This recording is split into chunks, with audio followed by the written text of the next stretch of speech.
Greetings, gamers, and welcome to the 143rd live stream from the Misfit Gamer Studios. I am your host, Vortex, and this is D&D Discussions. On today's episode, we have another community creation coming from Hecate. We have a new beast on our hands. We have the Snow Serpent. So we are going to get into that shortly, but first, we need to get into a few updates.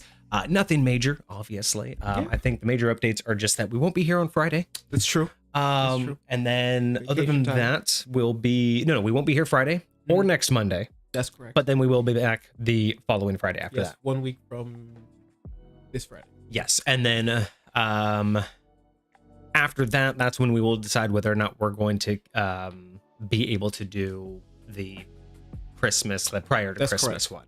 And so I'll just, when I post my update for tonight's episode, I'm going to put question marks in the date field. We'll know what's coming up next, but we'll just TBD on when. Excellent. So if y'all want to know what the item is, you'll be able to know what it is. We just won't know when we'll be doing it. And then other than that, I think that was it. I think that was the only update we had. Yeah. Was just, we won't be here Friday, next Monday. And then it'll kind of be TBD from there. And then other than that, we're just waiting for a bunch of updates for next year to happen. Because once next year starts rolling in, 2025. I have so many plans. I'm trying to get the back room done, tavern finished. Once that's finished, I have so many more episode plans. Like, I know that we're really good with 2 days a week, but I think once I have the tavern done, I think that's going to really push me to add like 1 or 2 extra episodes a month, just regularly, outside of the community stream, just because I want to utilize it. I want to do stuff in there, and I put so much effort into it. I need it to actually be useful. Oh no, it's for sure going to be a thing. I feel like, there'll be so many opportunities, even if it is only something like once per month, like doing a gaming episode. Exactly. I mean? Like, I think that just getting back into a place where you can feel comfortable doing it again. I think a lot of that helps so much with being able to focus on the game and not be distracted by whatever's, just not right. Exactly. So. Yeah, I 100% agree. And I think it'll just be a more interesting opportunity a different opportunity to interact with chat and provide more things for the community to do with us. I like it. So what is going on, everybody? I know we've had a couple people in here. Red's been in here. Hecate's been in here. So Nugget's been in here. What's going on, everybody? Nice to see you. Happy that y'all showed up. Well, indeed. I hope that you are all interested in tonight's review. I know Hecate is. It may not be our longest one, but that's okay. I'm already kind of in vacation mode. Have been for a while. So, we have a change places. So I guess you're going to be starting up today. Well, that's good, because for me, I just have not been in the. I just wasn't in the mood. So that's all right. That's all right. I'm gonna grab my water. Change places. Actually, hold on. Let me double check. There's the 5K one. That's for 30 minutes. It's for 30 minutes? Apparently, you're doing most of this. Oh. All right, y'all. I will show you. 30 minutes is on the top right. So...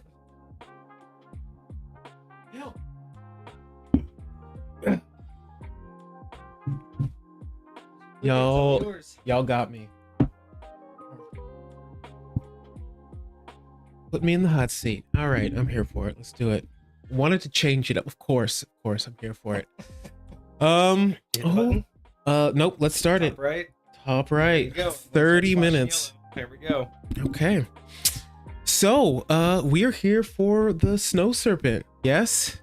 This is a creature submitted beast by Hecate.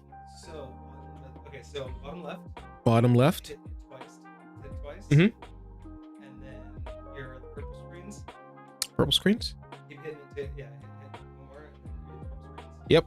All right. And you're gonna hit top right. Oh, scene changes. Bottom right. Okay. Countdowns. Okay. Go. Slay. See, look how easy this is. Seamless. All right, perfection. Easy, he says. All right, no, he's listen. Been learning the hard way. I'm out here freaking out on all of this. I'm not gonna lie. All right, so we have the Snow Serpent. This is the description. The Snow Serpent's translucent white scales blend perfectly into the snow-covered landscapes. Its breath is as cold as frost, and its massive size allows it to coil around its prey, freezing them with its chilling touch. This beast often ambushes unwary travelers in frozen tundra or high mountain passes.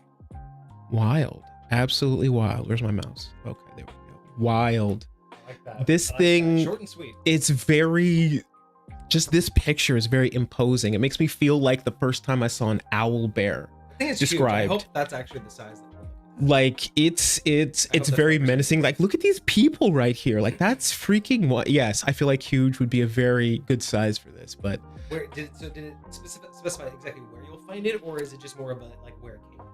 I think it says maybe it's hunting grounds as the frozen tundra. It makes me feel like So often ambushes in the frozen tundra. Okay. yeah. Or high mountain passes. Gotcha. Okay, Mhm. that's the part that I missed. Is okay. So we got a few different areas that we can find this, but obviously it's going to be in something cold. Yes, Gotcha. yes, I'm okay with 100%. that. Okay with that. Okay. All right, let's see what we have. Snow Serpent is a large beast, unaligned. Like, unaligned is fairly common for Snow Serpent or for beasts like this, but yeah, large. Again, I do like huge. And I think, listen, it very much depends. Large is 4 squares. 4 squares. So huge would be 9 squares. And again, like, I feel like this is like almost like a colossus. Yeah. Well, and the thing too is that with this, you talk about 4 squares. You got to imagine that this thing, unlike most creatures, I feel like a lot of people default to the square. Like if it's a 4, if it's 4 squares, it's 2 by 2. But you gotta think it's gonna be a serpent, so this thing is gonna be able to. That I like. Wind.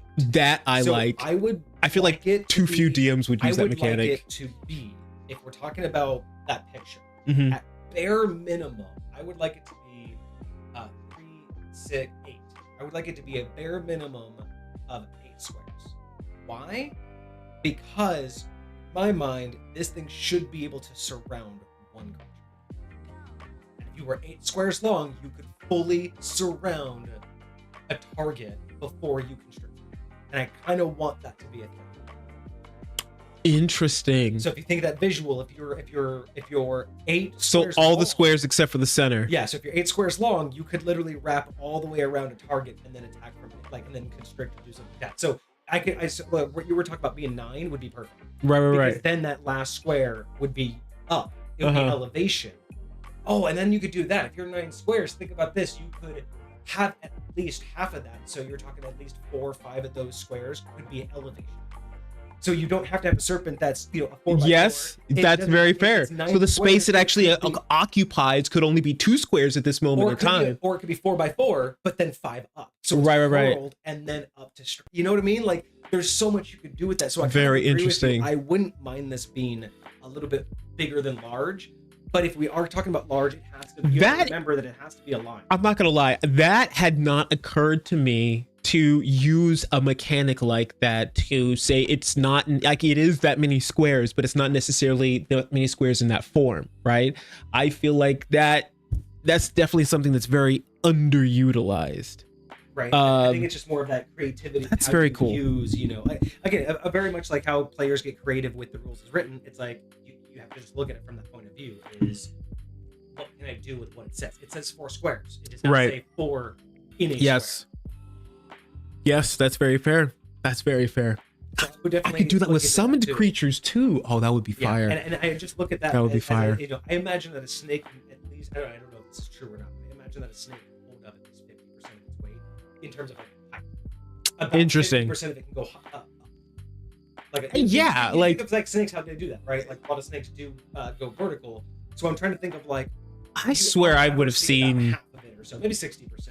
So if that's capable of doing that, what I would like to see is this long enough to do that, to make it menacing. Agreed. Now, granted, if it's 4 squares, you could say it could get up to 10 feet tall.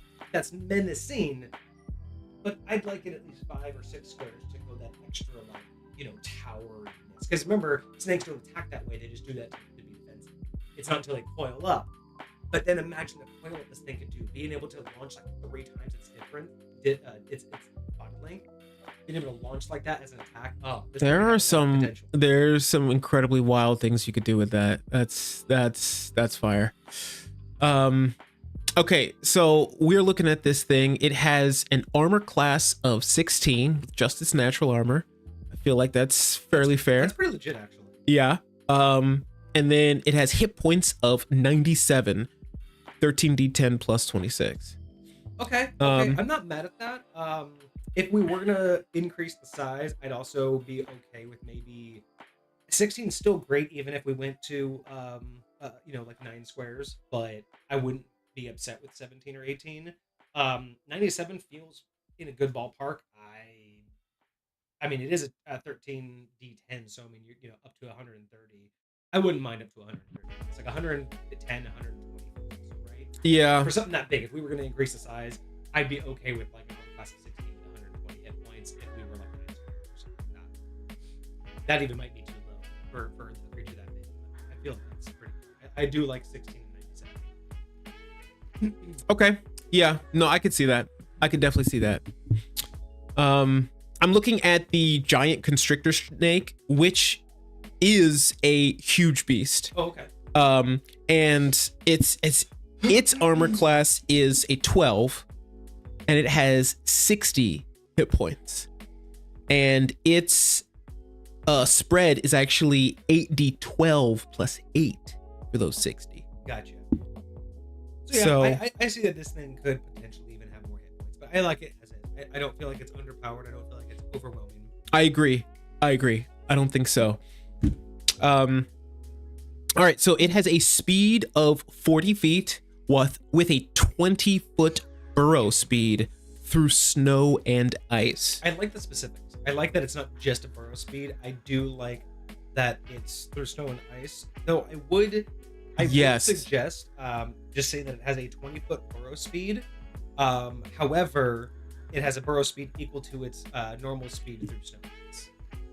As in, when it's not in its habitat, it only can move 20 by 1. Oh, interesting. So it still can burrow. It still has the ability to burrow. I thought this was saying it can only burrow through That's snow. how I read it. That's how I read it. Is it only burrows through snow and ice?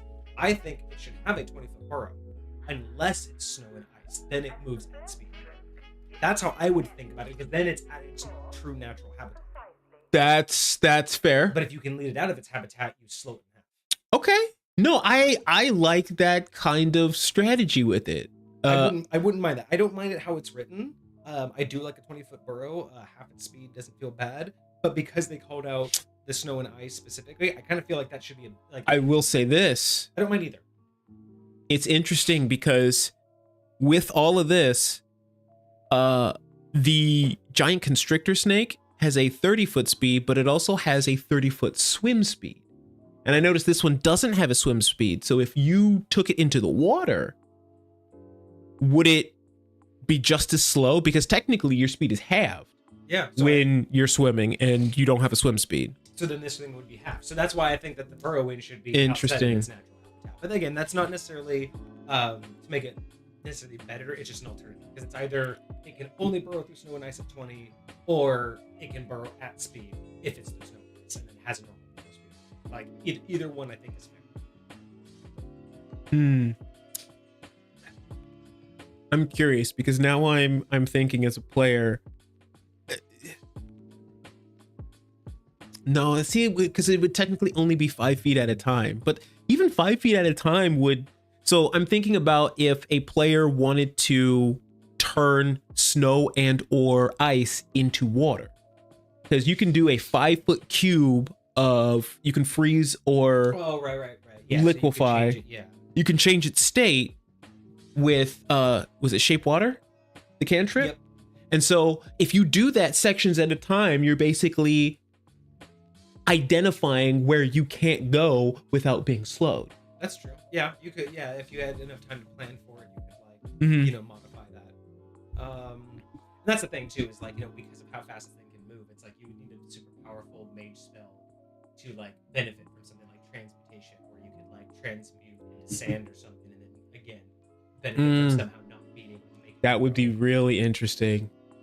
Because again, the whole idea would be to either like get it out of the snow and ice. I wonder how doable that would be. It's just basically saying that that's exactly where you're gonna fight this to thing. transmute like a section of Earth. Like, there's got to be a spell for that. I mean, there is similar ones like stone to mud or something like that. But I don't think there's anything for ice to say. Interesting. As a DM, I'd probably let them flavor it as ice to sand. But okay. Now let's take a look at our stats. So we have a strength of 18, which gives you a +4, dexterity of 16, which gives you a +3, constitution of 15 with a +2, intellect of 3 with a -4, wisdom of 2 +1, and charisma of 6, a -2. So 3 is like 3 is just above instinctual, right? Yes, it's like you could probably like strategize, but you're not like sentient. You don't know languages and things like that. Speak at this point, but you understand more than basic. Yeah. Gotcha. Okay. I wouldn't have mind a slightly bigger intelligence, but it's not necessary. You know what I mean? Like unless you're gonna RP something, it's just intelligent enough to be smart in battle, so it's fine. Okay. Strength's good, dex good, con's good. Yeah, no, I like. I definitely believe that they should be way higher on the what do you call it? The physical stats than the mental ones. Wisdom, I feel like I definitely agree it should be the highest of your mental stats. Yeah, I'm not mad at it. I'm not mad. Okay. So saving throws are dexterity and constitution. That definitely makes sense to me. Oh yeah, no, 100%. Then we have our skills of stealth and perception. Again, very. What else does a beast really need? You know what I mean? Like that pretty much covers it. That's what you're doing. You're out here. You're trying to be secretive. You're trying to be ninja, and then boom, you're trying to find your prey. I feel that damage resistance is cold, which makes absolutely perfect sense. I'm starting to think that we need a second. Snow Serpent is turning out to be really nice. I'm actually liking how all of this is going. I'm now thinking about all of the things we talked about. Putting a square one, having that be able to, borrow at 20, like the defense against snow, upping that health. And now I'm thinking for the damage resistance, that one would have immunity. I'm just thinking like we need this second, like this is the Snow Serpent. Now I'm just thinking, what's the Snow King serpent? or something like that. I don't know what technically in the hierarchy of reptiles, like where serpent would fall, and then what would be, what would be the next thing up after Snow Serpent, right? Right. But I would definitely think that I kind of now just want a bigger version of this. Like a scarier version of this. No, I feel that. Yeah, no, but this is turning out great. I have no real major changes. I like it. Okay. Your senses are blind sight, dark vision, and passive perception. And it is a challenge rating 5. Okay. Let me look, because the giant constrictor snake is only a challenge rating 2. So let me see if I can. What's a good challenge rating 5? I think the only CR5 I know of, I think Archdevil is the only thing now that I can think of. Archdevil. I want to say that's a CR5, but I don't think it is anymore. Should be alphabetical. Good now, Hecate, awesome. A flesh golem. Okay, flesh golem. That's the CR5. Okay. A class of 9. I mean, they're probably super slow. Well, it's a flesh golem though, so it's made out of flesh, right? It has no armor. Yeah. And then it's got the hit points of 93, which is comparable here. And the speed of 30, which is also comparable, and it would make sense that this is more dexterous and probably faster. All right, cool. It does have damage immunities. So damage immunities are not unknown for a something of this CR. So I wouldn't mind seeing that I wouldn't be upset if that was an immunity. Sure. But I do also feel like it just really makes sense for being a flesh golem. So. Right. Well, and if there's no serpent too, I think just again, if we're talking about if there's a bigger version of this, then this one having resistance, the next one having immunity would make more sense. 100%, for sure. All right, let's take a look at some abilities.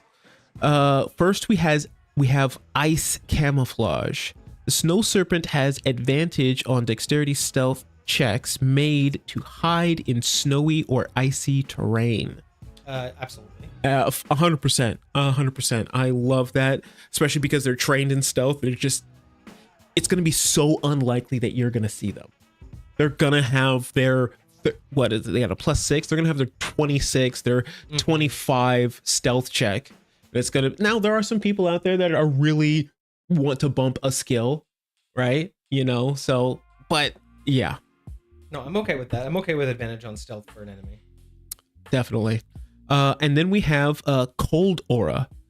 Any creature that starts its turn within 10 feet of the Snow Serpent must succeed on a DC 14 Constitution saving throw or take 7 2d6 cold damage. I don't mind it. I like the ability. I love the ability, especially because we were talking about being able to surround a target as a serpent. And then this could be even just that aura where you surround them and then they just take ongoing damage. 10 feet though. Like, I feel like for auras, that's fairly common. Like when something does have like an aura around it, like it's usually more than just melee distance. No, that's true. And yeah. I know it's especially with this thought process of being able to unwrap it, like you could cover a lot more ground than you would be able to if it was just the 9. Yeah, and that's why I'm thinking, like, you know, if I'm thinking of like a certain, I mean, but again, that's kind of like the whole deal of it. Exactly, I mean, kind of this like is really its biggest thing that it can do so far. Like, imagine like this thing was still hidden and they're walking through a section and they just all of a sudden start taking cold damage. And then battle starts, and then they're still taking cold damage until they break distance, right? Yeah, and they're like, what is happening? Why am I taking cold damage? And every time they're like in that, yeah. Okay. But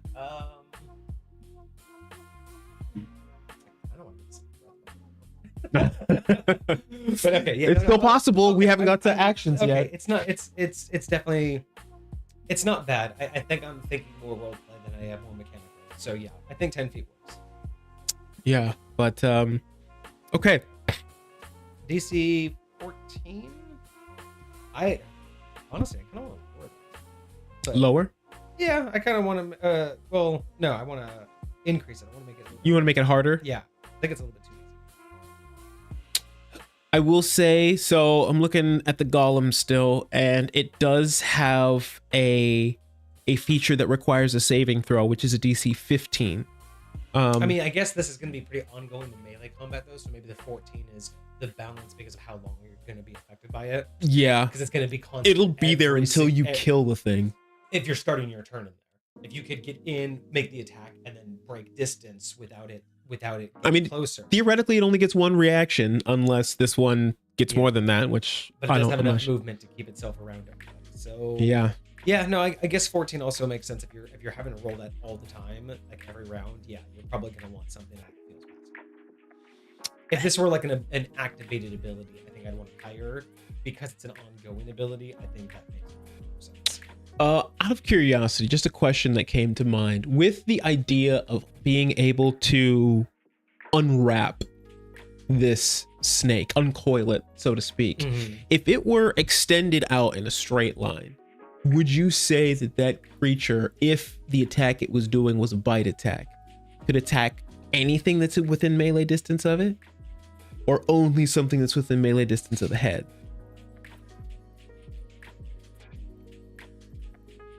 See, that's where it gets really a little bit more complicated, because technically it has like a certain level of reaction, but you wouldn't want to make rules like very complicated. So you'd probably just want to say that the head has 10. That's fair. Or even 15. If you really wanted to be generous and give it a full whiplash, you could say the head itself has a 15-foot reach. Mm-hmm. But using it that way could also provoke opportunity attack because it is right. I don't know, but I could say that what you would do is you would just give the head reach. No, I like where that's going. Like I have like a vision in my mind where it's like go fully beyond the body. Like it would be able to be 30 feet over there and then whip its head to its tail and then beyond that quickly. So very much so. If you gave it like proportional to its body. 5 foot, like this thing should have 5 foot reach. The head of this could have 5 foot reach. Right. You know, something bigger would have 10 or 15. Okay. No. I'm feeling it. Okay. So we have our ice camouflage and our cold aura for our abilities. And now we have our actions. This thing has multi-attack. You can make it 2 attacks, one with its bite and one with its constrict. That is cool. That is very cool that you can constrict and bite. I feel like I don't think you could do that in the same turn with the constrictor snake. But the thing is like, constrict really isn't an attack though. You need to be able to have grappled them, in my opinion, in order to, because constricting is literally tying yourself around them and then yes, but I will say, really, I mean, I understand if you already have someone constricted, it's basically a free attack on them while your head's still biting, right? Or like you bite them and constrict at the same time. But I don't know about. So you would prefer it say, Snow Serpent can make 2 attacks. It would have to. I would just say it should say that the Snow. I would just say that the Snow Serpent can make an attack with its bite. If it's currently grappling, it can make an additional constriction attack or something like that. You know what I mean? It just sounds like this one's saying that it can constrict as an attack, but that means that it can basically guarantee a grapple. Is what it says in my head. Because constricting means it's wrapped itself around you and is actually like tightening it up. Well, the way I would look at it is, the way this reads is, I can use the constrict ability and I can use the bite ability, like mechanically speaking, in the same turn. But if the constrict ability fails, then the constrict ability fails, but I can still bite even if the constrict ability fails. Like, that's the way I'm reading. It's just I can hit. So what is constrict? So let's read. So just real quick, reading bite first. Melee weapon attacks. It gets a +7, reach of 10. Okay, good reach. Yes, reach of 10. One target. On a hit, they take 18 points of damage. 3d8 plus 4. Piercing damage plus 7 2d6 cold damage. I like that. I'm really glad that Hecate thought of reach. Yeah, we did. And yeah, no, that's actually some good damage. I like that. It is very good damage. It is very good damage. That's solid damage for how much it's going to take this thing down, and the ongoing cold damage, right? Because that's what I'm thinking too. It's like it's not just the bite has a lot of damage; it's all of the cold damage on top of what it's doing with the aura. That's what. And even if you got a barbarian, like unless they're a Tome of the Beast barbarian, like they're still taking that full cold damage. And, you know, I think that's what a lot of people rely on is, oh, I got somebody who can tank this and be up in melee, right? All this damage that you're going to give me. But whenever you got non-physical damage, barbarians, they still don't take it. All right, now to the constrict ability. So it says melee weapon attacks, melee weapon attack, another +7. This hit has a reach of 5 feet, one target, and when it's hit, it takes 13 damage, 2d6 plus 4 bludgeoning damage. The target is grappled, escape. Okay, so if I hit with the weapon attack, then they're automatically grappled, and the escape DC is acting like a whip, in a 15. sense. That's very Interesting. And then it says, until this grapple ends, the target is restrained and the Snow Serpent can't constrict another target. That makes sense. Although I will say if it was... I mean, it is melee, so it's basically like just wrapping you up right then. You know, it's like the melee attack is essentially attempting to wrap you up. Honestly, I would say if this was size huge, I would say you could probably grapple 2 creatures. Just because theoretically, I would say if their 2 creatures were together, but maybe not separately. Yeah, like if not enough to wind 2 people, but if they were like side by side, it could constrict 2 people together. Oh, interesting. Not like, you know, like wrap you up and then come over here. So theoretically, constrict could target 2 creatures that are adjacent to each other. Yes, that are adjacent to each other. I would be cool with that for what you were just talking about. Interesting. Yeah. Okay, so you basically can make a bite attack, or you can make an attack to constrict. So I guess the thing that I don't like about this though is it's an automatic grapple. Right? They do still have to roll the hit. It's the hit that automatically applies the other effect. So it's not like no matter what you're gonna get grappled. Right, It's that if I get you, like there's no save out of the grapple.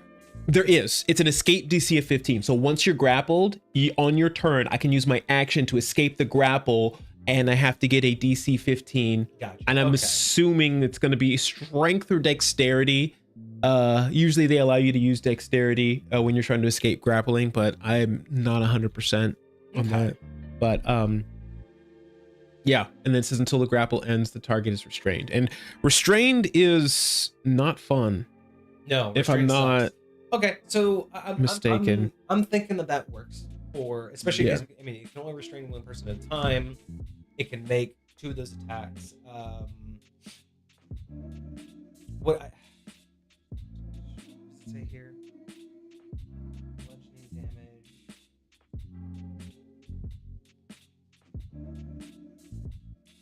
So I think what it also needs, I mean, I don't know how this would normally happen, but like once a target is restrained, or constricted, right? You have you still have your bite attack. So like, let's say I bite person A, constrict person B. On my next turn, does constrict need to have like more language that says if you already have someone grappled, this is how much damage you do, or is it basically just the same attack over again?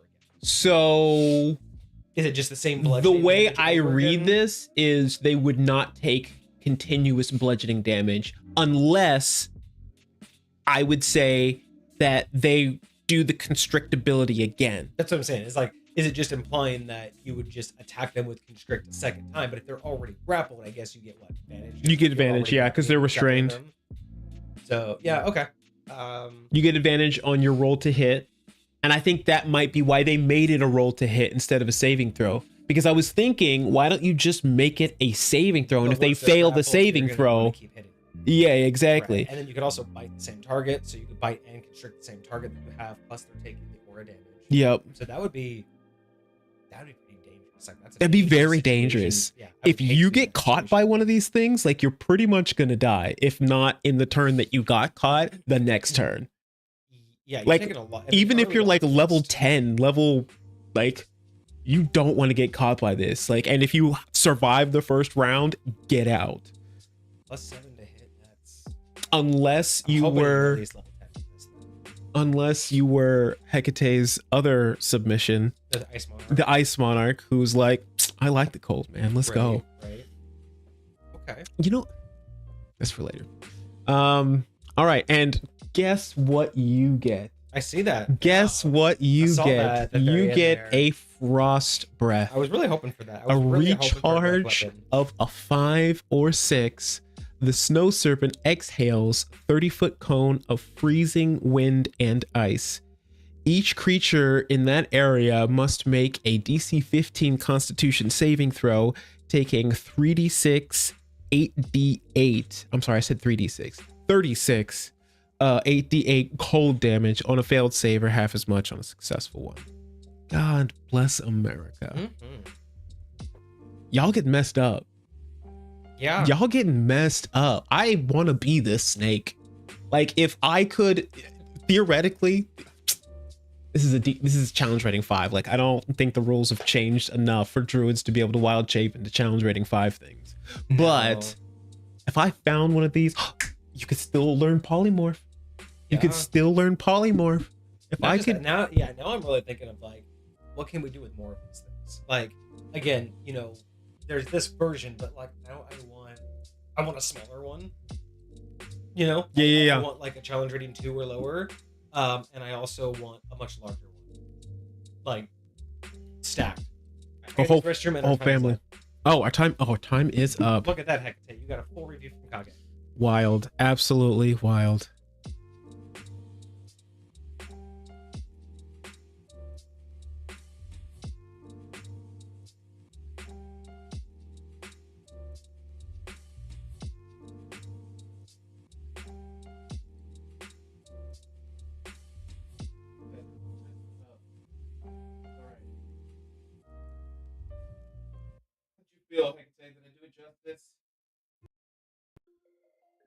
Oh, it might be helpful if you could actually hear me.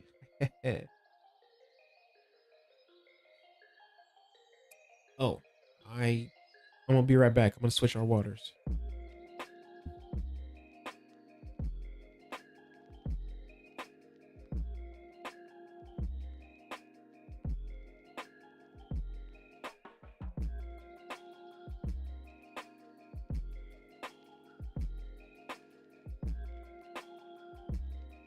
So that's what happened. That just happened, y'all. All right. No, I really like that. That was a really well built. I mean, it's not like this is gonna be your BBEG.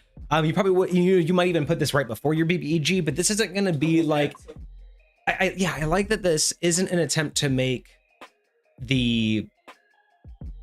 This isn't gonna be the remembered fight. You know what I mean? Like, I like the idea that this isn't meant to be like one of those bosses that it's going to be like, oh, this is going to be the one you guys are talking about, right? And it's not necessarily going to be an unmemorable one, but this is something that you could throw at them like twice even. Like if they're going through a certain tundra, like, and this could just be a random encounter where they just run into these things, right? I can even see a higher level having to go against like 2 or 3 of these. Like level 18. Yeah. Going into a den and having like one of these in the distance and then like 2 right above them. That would be wild.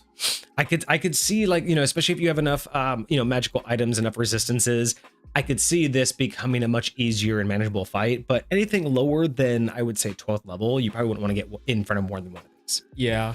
One thing I would really like to do though is expand this, right? And maybe this is one of those things where maybe we expand sublet and subclasses to something like this, where we can make, what would, because if we're looking at like, the Snow Serpent, let's talk about like, what is a Snow Snake? Right? Let's take this thing and let's bring it down to like a CR1, and then what would be a Snow Snake, right? Like 30 points of damage. It will still have like the damage resistance to cold. It would probably still have the ice camouflage. Obviously, probably wouldn't get the cold aura, but I still like the idea of its bite attack doing cold damage. Oh yeah, like definitely. I mean, like less, but it's definitely still doing cold damage. Like that, I feel like is such a cool feature of this creature that I would want to keep it throughout all of the iterations. Mm-hmm. Yeah, there's just like little things that we could do to like bring it down to what would a small one do, and then just think about like what would the king serpent do of this, like call it the Arctic serpent. Like the next one is the Arctic, so it's like make that one. I love the idea of making that one like 9 squares. Just being able to like surround 2 people and then constrict them like that. I think that would be so cool. I think, having the breath weapon is awesome. I think that could even be expanded a little bit to a bigger version, a bigger version of the snake of the serpent. Yeah, I'm really glad. It's so funny. I'm glad that I thought of all the things we did before we even brought them up. I mean, the reach on bite was, I think great for how big this thing is. I mean, talk about large. I think 10 feet is just fine. I would put the caveat. I think the only thing I would change is I'd put the specific. I know you don't have to because I think it's implied, but some players need the hand holding. Sure. Yeah. So I would say on the bite, it has reach, but from the head. Or select like where does the reach start, because it shouldn't get reach from its tail if you allow it to be long and it's 4 feet, it's 4 squares long, so it shouldn't have reach beyond the head that's like 30 the way feet I away. look at it is like you would end up creating like, imagine you create like a whatever the radius would be, like a 15-foot radius or like a 10-foot radius sphere, right? And I would put that on one of the squares, but it wouldn't be the head square, it would be back some. So the head would be at the end, and then that's the area. And that's wherever you want to put it, like at the center or something, right? Like that's my only thing is just trying to figure out like, I just want to figure out like where does my boundary? Where is my boundary of how far that reach goes? Because if I'm fully unfurled, that boundary's afar. You know what I mean? But if you're considered that you're always curled up, that's also a completely different type of battle. If this type of serpent is intended to be a 4x4, because it's intended to be like curled up, and so that reach is flashing out. Yeah, so that I see that. So it's meant to be just sitting there, and so instead of just the area around it, it can actually hit a little bit further out from that. Yeah, I definitely feel like that's what was intended. I feel but Oh, again, you put that worm in my head, and I can't get it out. I like it though. And I definitely want to play with how I want to make that look, but no, I like that. Yeah, no, this is devastating. I can't really see anything wrong with it though. I just want a bigger one. Like, not that this one needs to be any worse. I want an upgraded version of this that does just a little bit more. Yeah, I could totally see the stats scaling with a bigger one. It's 20 strength, 18 dexterity, a 16 constitution, a 5 intelligence, or even a 6 intelligence. Probably keep the wisdom around 12 to 14, and then the charisma could probably maybe be still around a 6. 7. Yeah. I mean, just the dump stat. Yeah. I mean, stealth and perception would be fine. Saving throws would still be fine. Immunity to cold.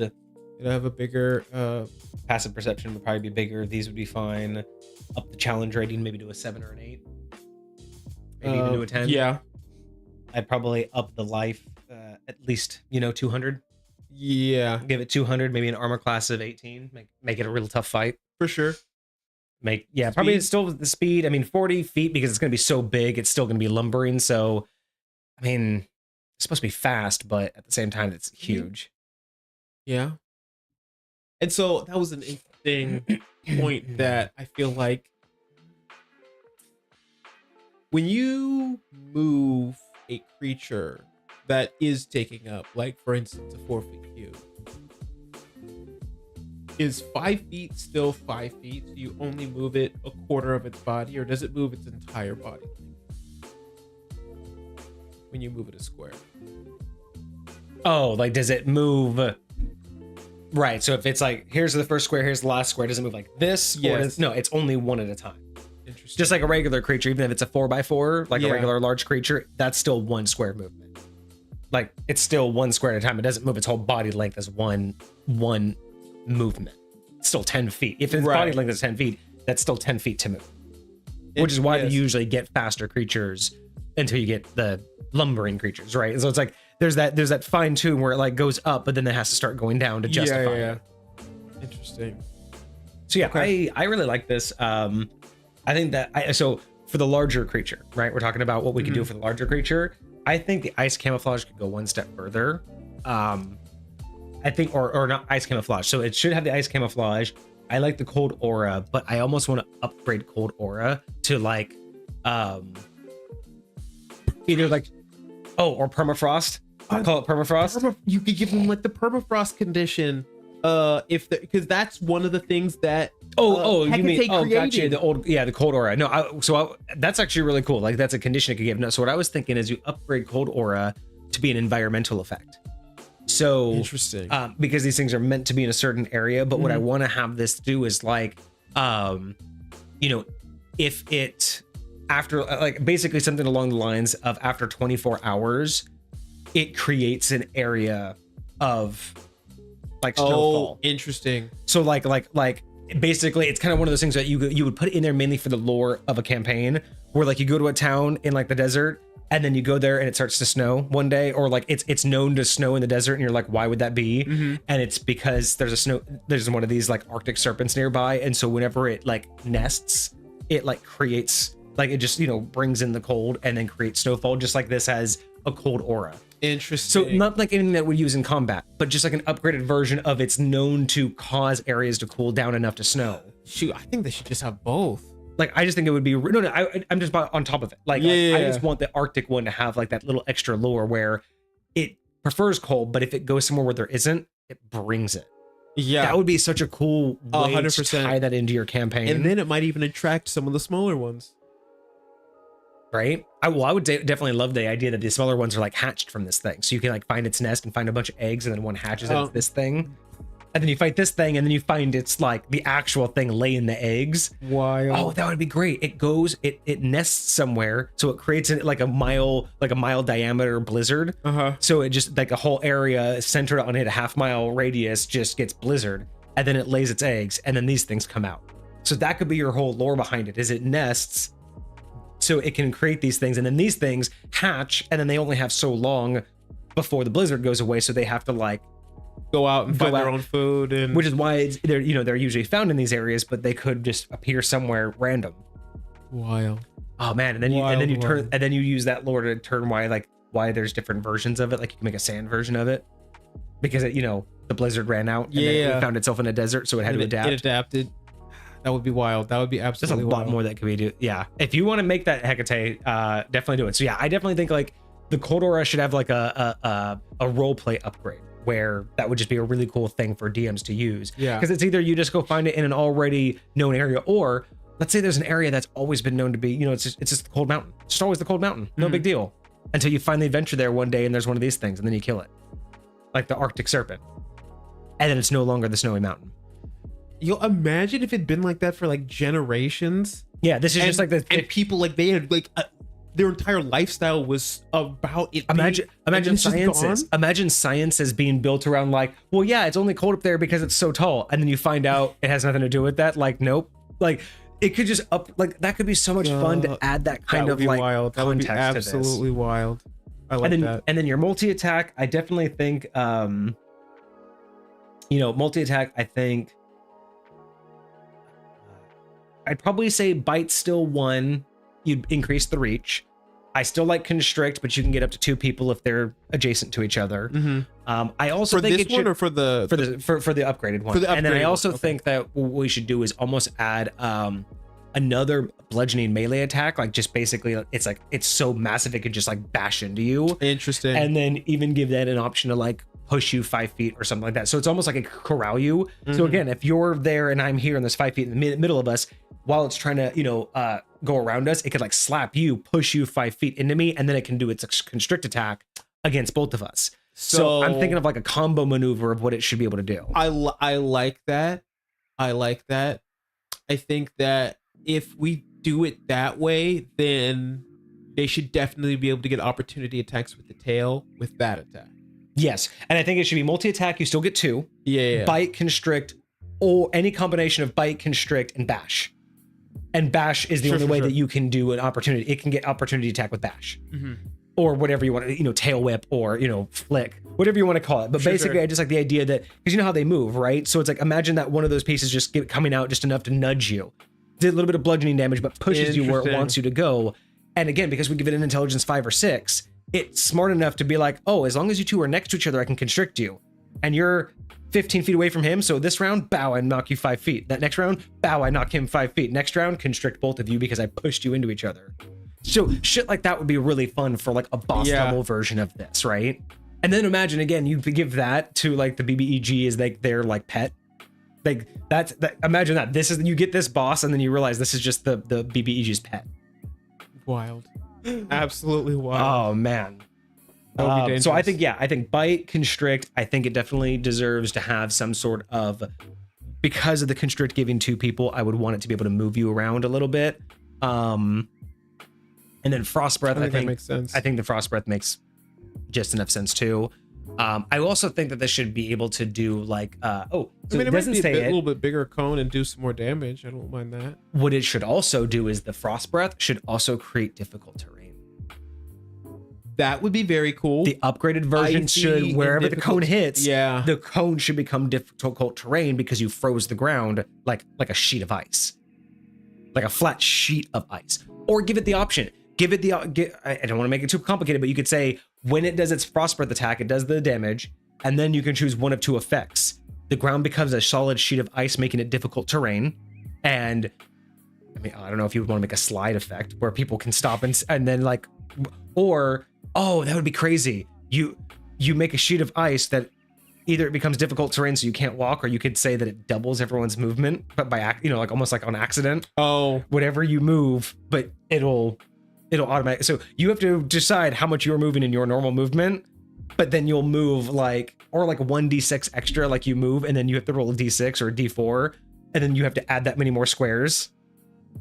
And in order to change directions, you have to like as a saving throw or something like a dexterity. It would be complicated as fuck. But then the other one I was thinking of, what if it just made like a bunch of like jagged spikes and made it like normal, like what's the other spell I'm thinking of? Kind of like spike growth. Yeah. So you could just do the frost breath where it hits everybody with the cone, but that becomes difficult terrain and damages people because it's just shards of ice, like glass. Interesting. So I'm thinking the upgraded versions Frost Breath should do an environmental effect. I do like that. That would I definitely like the difficult terrain idea. I just don't know how to properly do it. Like, I don't know. I mean, so honestly, like I would say you could describe it either way. Either it's a sheet of ice or it's this gravelly, like jagged ground.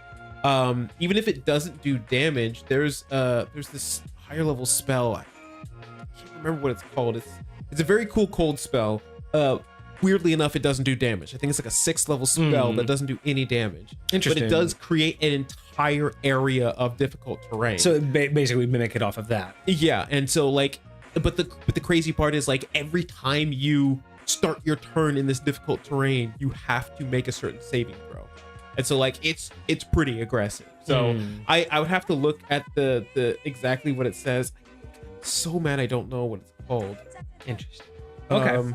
I like that. No, yeah. I think that, Hecate, if you're willing to take some of this advice and give us a bigger one, I would like to see what you can come up with for, call it an Arctic Serpent, a Blizzard Serpent, or something like that. And hell, even throw in, Sleet Storm. Is that what you're thinking of? It might be. Sleet Storm? It might be. That's a 3rd level spell, Poking Under says. What's going on, Poking Under? Nice to see you. So I think that, I think having that, and Hecate, if you want to even throw in like a tiny little baby one, like a CR1 or even a quarter CR, just a snow snake, just something with similar, like similar resistances and whatnot and similar cold damage, but it's just a tiny little snake. Because I could see, you're going through and getting attacked by 4 or 5 of them little bitches, just surrounding you and just biting you with cold damage, just making it more difficult to, do things. That would be a pain in the butt. I think that would be awesome. Yeah, if you do that. So there is one more thing that I want to add to this, but before we do, I think I will score it because the next thing I want to add is more of a just second part of our stream. Sure. Was only an hour. So no, this is 100% great. Thank you, Hecate. This was phenomenal. I can easily see this in high points, so it's going to get a 10 out of 10 for sure. I can easily see using this. I don't really need to change anything because every change I made just compiled into something that should just be its own thing, right? Right. All of the changes I made should just be compiled all into one and be its separate issue. Whereas with this, I would use this. I think this would be a fantastic type of creature to have, like just on a snowy ledge or something like that. They go into a cave. The party goes into a cave, and they, as soon as they enter the cave, they're like, okay, this will be a good place to set up camp. Let's just go in a little bit further, and then we'll start setting up, and then they go in a little bit further, and then they start taking cold damage. Like, oh, the cave seems to get very cold here, and then wait a few more, 54 more seconds. It's like. And then it procs on the second turn. It's like, oh, you guys are like really cold. Like everyone, like roll. And they're like, well, get the fire going real quick, and then they just keep taking like. Yeah. Oh, see, there's so many ways you can trigger this. If they walk into a cave and everything's fine, and then once somebody starts walking out, they start taking cold damage. Oh, because it's coming in. No, because it was burrowed down low, and then it came closer up to the surface. So now you're in, and then it starts pushing them deeper and deeper into the cave. Anytime you try, either you tough the damage from its head to its tail. Oh, and just keep walking. Oh, either you tough that and get out of the cave, or you run deeper into the cave, because that's the only. That could be super interesting. That would be crazy. There's a lot of different ways you can do that. That just walking in the wrong cave. Like, give them a chance to like get out, because if they go that way, there could be some way for them to escape or whatever. But all right, so the next thing I want to do now that we've scored this thing, so the next thing I want to talk about is something that we don't really see very often. I haven't seen this actually done in a long time. It used to be a little bit more prevalent in the older series. I haven't seen anything done specifically in with a lot of homebrews. So this is something that I want to encourage all of our community to do. I want to encourage this to the wider D&D community, but specifically to ours, because that's my talking platform right now, and I got 6 viewers. So that's what we're going to talk about. Hecate says that we got to do the moths together next time. The what? The moths. Apparently, we had to do those next time. Oh, those okay. are a pair. A pair. Or we should, or at least he just says that we should. So yeah. So one thing I want to normalize, y'all. One thing I want to encourage specifically our community to do when you submit stuff like this, especially when it comes to creatures and beasts, mostly, it's going to mainly come to this one. We haven't really had a lot of these, so it's the first time I've really got to like talk about it. But what I want to normalize is, especially with homebrew, because a lot of these things are usually more than just your standard creature, right? Like, you take something like that I created, like the Buffalo Goat. That was just literally supposed to be a standard encounter for that region, right? I just wanted to create a creature that stood out in that region. It was memorable because it was different, but it wasn't memorable in the sense that it was anything fantastic. It was a pretty easy fight, and it was just an animal, right? Just basically a buffalo or a goat. Like, basically it was nothing. But when I think of things like these, and a lot of times when you think of homebrew, you think that they're going to typically be more fantastical. They're going to be more cornerstone fights. They're going to be things that you're going to remember, things that are going to be more than the standard. So what I would like to start normalizing is, what do I get from it? And I'm not just talking about the CR for XP. And I'm not just talking about putting lore in like, oh, it will always have a treasure. I'm talking about, what does this thing have that I can take off of it? What resource does it provide? Does this, can I have a 1 out of 100 chance to get enough scales off of it to make frost resistant armor? Can I get enough scale? Can I roll a d20 and get enough scales to make a shield that's frost resistant to cold attacks? That I can turn into a sword or a dagger that does cold damage. Exactly. Can the tongue make potions? Can I make a cold resistant potion from its tongue? Does its venom? Can I go, when I bring its venom to a potion maker and make frost resist? Like, can I make a resistance to cold potion from this thing? I would really like to normalize, when we create homebrew, especially for like creatures and beasts, create something, and this is just one item that's unique of it, right? What is it? It's gallbladder can turn any like imagine like being able to say like, oh, after you kill one of these things, you can take its gallbladder and anything put inside will instantly freeze within 24 hours and it'll last for a month. Why is that useful? I don't know, but it's unique. And players will find a reason, you know what I mean? Like, imagine there's a sack inside that liquid, with 1 tablespoon of a liquid found inside the sack will make any liquid cold for a month. Interesting. You know what I mean? So you just put this in a cold, in like a glass of water. I do like this. And that water is just instantly cold for a month magically, right? It could be its brain. It could be an eye. Maybe its eye is, like temporarily able to do something. And it doesn't always have to be cold related, but it would make sense that in this particular case it would be. But I'm just trying to think, when you look at this thing and you look at what it can do, it has a breath weapon. Something, there's gotta be glands. There's gotta be something that helped create it, right? Why can't that be a magical component? I mean, hell, even something as simple as, doesn't matter this creature, I'm just gonna use this creature as an example, but let's just say that its tongue. You're just like, I don't want it to be anything ice related, but this particular creature, if you harvest its tongue, the whole tongue, you can process it down to, enough for 1 dosage. And with that, you can make a magical component. So 1 full serpent tongue can make enough of a component that by using this component in any spell, it upcasts it by 1 level or by 2 levels. So it's just a super magical tongue where when you grind it all up, it gets 1 use, that entire serpent, 1 use. But if you do it correctly and you make a roll for it, you'll get to the next, you can add that to any spell component. You just add that component as long as you use that component in addition any to spell, and it automatically is like a free, because it's forked. It's a forked tongue. So hell, maybe do that because it's a forked tongue. Maybe say you get the twin spell or fork spell. Oh yeah. Where you just get it. Yeah. So what if just saying that you can grind that down, it'll give you a material component enough to cast twin 1 spell for free. Yeah. Like, those are the kind of things I want to normalize. I want to encourage you guys, because I really think that will set magical creatures apart. It doesn't need to be on every little thing that you make, right? But when we create these magical creatures or these new things that the world has never seen, let's not just make them situational, right? Like, I made the Buffalo Goat because it was just a cool thing for a mountain pass, right? But there was nothing special about it. It didn't give you guys anything more than meat and horn and whatnot, right? It'll be unique to somebody because it's something that they will never have seen, but it's not necessarily magical. For sure. But something like this with a breath weapon, you could see there's got to be something that, and again, it could be anything from as little as its blood is a, cold resistant potion.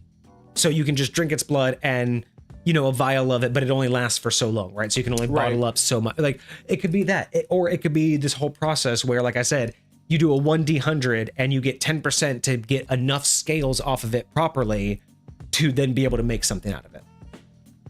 Right. You know what I mean? So I like those ideas of being able to I definitely think that is a very cool thing, because especially for me as a DM, I always struggle with like, I want to give my players something. I don't want them to feel like, you know, they're doing all this work and get, because I don't really do XP. So you're not like earning XP for every kill, you know, like granted you are progressing, you're making your way through different things, but it's I don't know. It's hard to do sometimes, but having something where it's like, hey, let me just outline what you can get from a creature like this. You're like, I genuinely think maybe.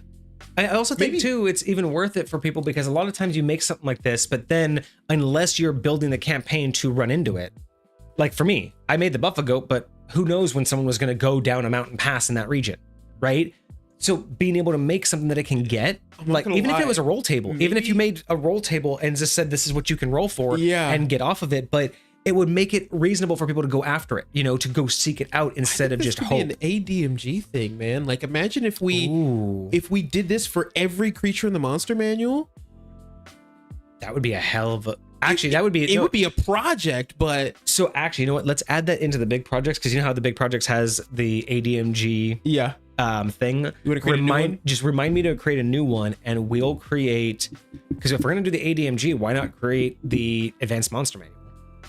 And that could literally be different creations plus like categorizations, right? We could do, you know, instead of doing every single monster, we could be like all of these type of categories of monsters. Here's different interpretations of how you could get loot from them, and then make roll tables and then just make examples. And then again, we always end it with create your own. We encourage you to create your own. I want to make sure that's constantly put on at the end of every cantor. We can even take it straight out of what was the first players handbook? This is just like a guide. Please make sure that you know add to I just want to make sure that every chapter ends with but make your own. Like but that's I think we should do a second book. After the ADMG, we can actually make an improved monster manual. Or even just call it that, the improved monster manual, you know. Getting cocky with those names, but it's fun. It's fun. It's fine. So yeah, that's what I want to do for y'all. That's what I wanted to talk about real quick is that's the wrong one. I really think that when we create these monsters, when we create these magical beings, being able to have something worth going after is really important, I think, right? So, because it's like, we've seen this with Cosmic, you know, with his goddess dragon. It's more part of the campaign and the story, but there's still things about it, right? When I create gods in High Point, such as like, you know, even up to Zenith, all of the gods have wow, what's the word for? All the gods basically have like what the mortals would call idols. It's not what I'm thinking of though. Like a totem or something? Yeah, something that represents them. Yeah, any of them usually they'll be like more than one, but a lot of them will have anywhere from, you know, like 1 to 5. But yeah, they'll basically have these totems or these idols of them that they usually keep in the mortal world, usually consistent of some level of power and normally tied to quests. Like you've heard of Zenith's staff. Zenith's staff, he has his pieces of his staff thrown about, and if they're all brought together, you get a divine wish directly from Zenith, the creator of all. So it is the ultimate level of spell that you can, or like the wish that you can have beyond the spell, beyond. I mean, it's quite literally that like the highest level you can get. Would that wish be able to wish yourself into a place of a mantle? That's a good question. It's a very good question. You should talk to Zenith about that one. But yeah, but you know, because it's very similar to the same concept that we saw if you watched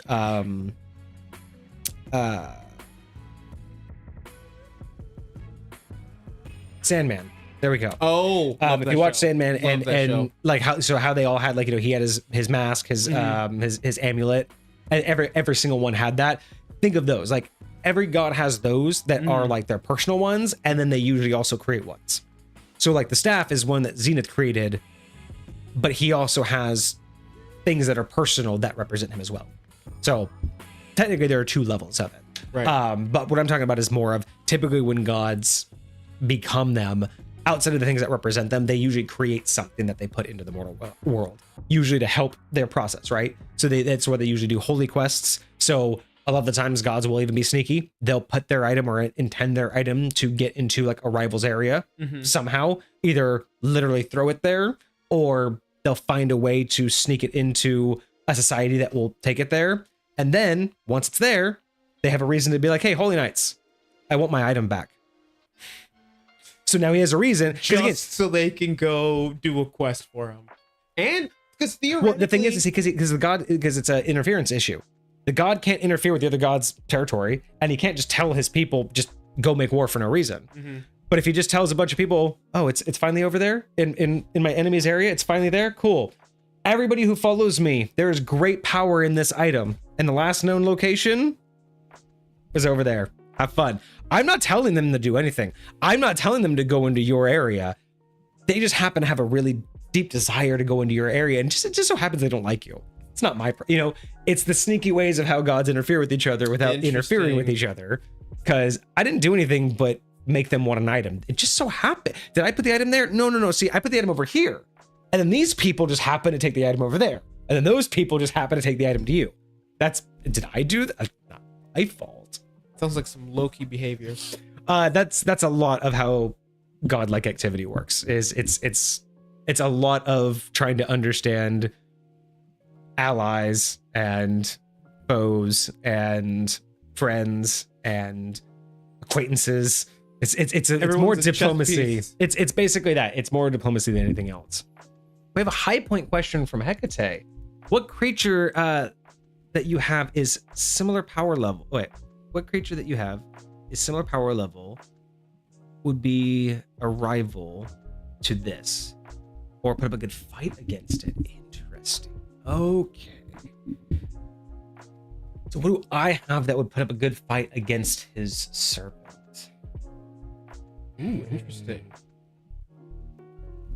Very interesting. Now, are we talking about like what would be its counter, or are you talking about what would be something it would likely come up against? Right? Is it another Arctic creature that's likely to come up against, or do you want its counter? Something that in the real world would be like you would take this to the fight to win, right? Two big differences there. So I kind of need to know that. Are you talking about like if I was going to prepare to fight this thing, what am I bringing to the fight, or what's it likely to run into? Well, he specifically says similar power levels. So right. That makes me feel like it's something that's on par with it. Well, but again, would be a challenge to but it. But on par is like if I know I'm going to go fight this thing, it's one thing for me to go search out the level beast that is essentially its antithesis, like its anti, that would be good against it on the same part level, versus something it's likely to just encounter its day-to-day life because it's also in the Arctic, right? So I'm just trying to figure out are we talking about something it's likely to encounter, or something that is actually designed to be against it? Okay. Because there's two different things there, right? That's fair. That is fair. And he does clarify it's against enemies in the snow. So okay, so something it's likely to come against. Because I was going to say there's several... Wow.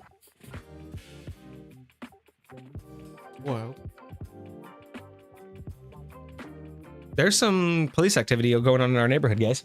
Anyway, so because if it was the opposite, if it was what would be prepared against it, antithesis, I would probably say one of my flame falcons.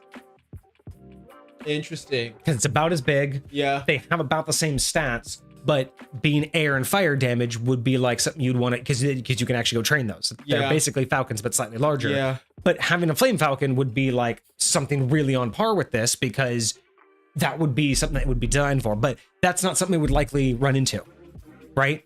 That's what I mean by like it's similar power level, but obviously a one-to-one. There would have to be a specific reason it would show up there. So I would say for this, off the top of my head, what I know to exist in High Point in the Arctic that would actually be able to go against this, I would say,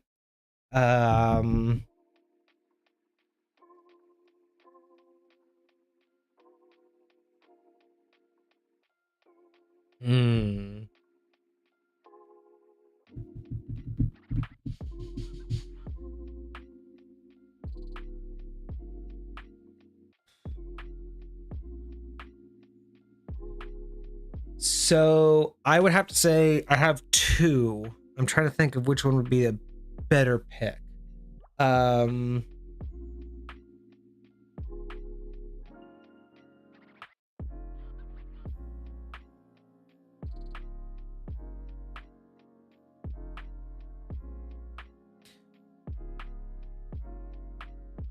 cold damage. That has resistance. Well, no, actually, no. Technically, they both have immunity. So both would be okay with the cold aura. Both would be good with the attacks.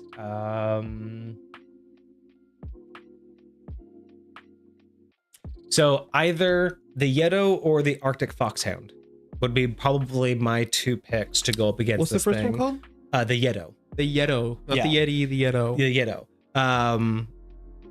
Mainly because I don't specifically have off the top of my head, I don't have a written out or designed like ferret or weasel. That's also, extremely large in Arctic right now. Because I mean, obviously that would probably be like what you would actually want. But yeah, no, I would say, yeah, my Arctic Foxhound or my Yeto would probably be the two that could have a chance at this without it's mainly because of the constriction, where the constriction is the hardest thing to get over. Right. But those two would have the best chance at it.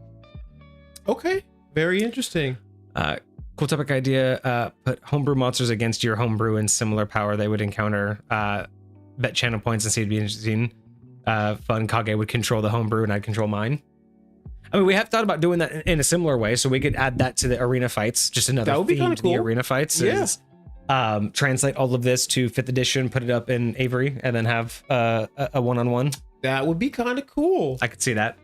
So yeah, so I should probably talk about what those are. So the Arctic Foxhound is kind of like what it sounds like. It's basically like like a dire foxhound. Okay. So it would be about equivalent size, or getting to that equivalent size, so it would be able to handle its own. Immune to cold damage, so it will handle its own against. So it won't have to worry about the cold aura. Yeah, the cold aura won't be a problem. It's super fast, and a lot of that bite damage exactly will go away too. It also has a really tough hide, so it usually it's resistant to slashing and bludgeoning, so the bite will still go through, but the cold damage will definitely help. Gotcha. And then with it, it's also really fast.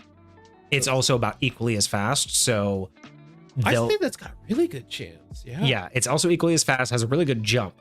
It can jump. Is it still affected by difficult? Oh wait, he doesn't have difficult terrain. No. Never mind. But I think I gave it a jump of like 3/4 its length of its speed. So it's like it can jump basically like almost as far as it can run in around. Its bite also does cold. It has its own type of grapple. Basically, its bite can turn into a grapple. Okay. It's a grapple or knock prone, basically, like kind of like how a dog attack would do. Oh, gotcha. Yeah, so I think that speed and the damage output, I think it would be pretty good. Pop culture characters versus homebrew beasts, that would be interesting. Wild.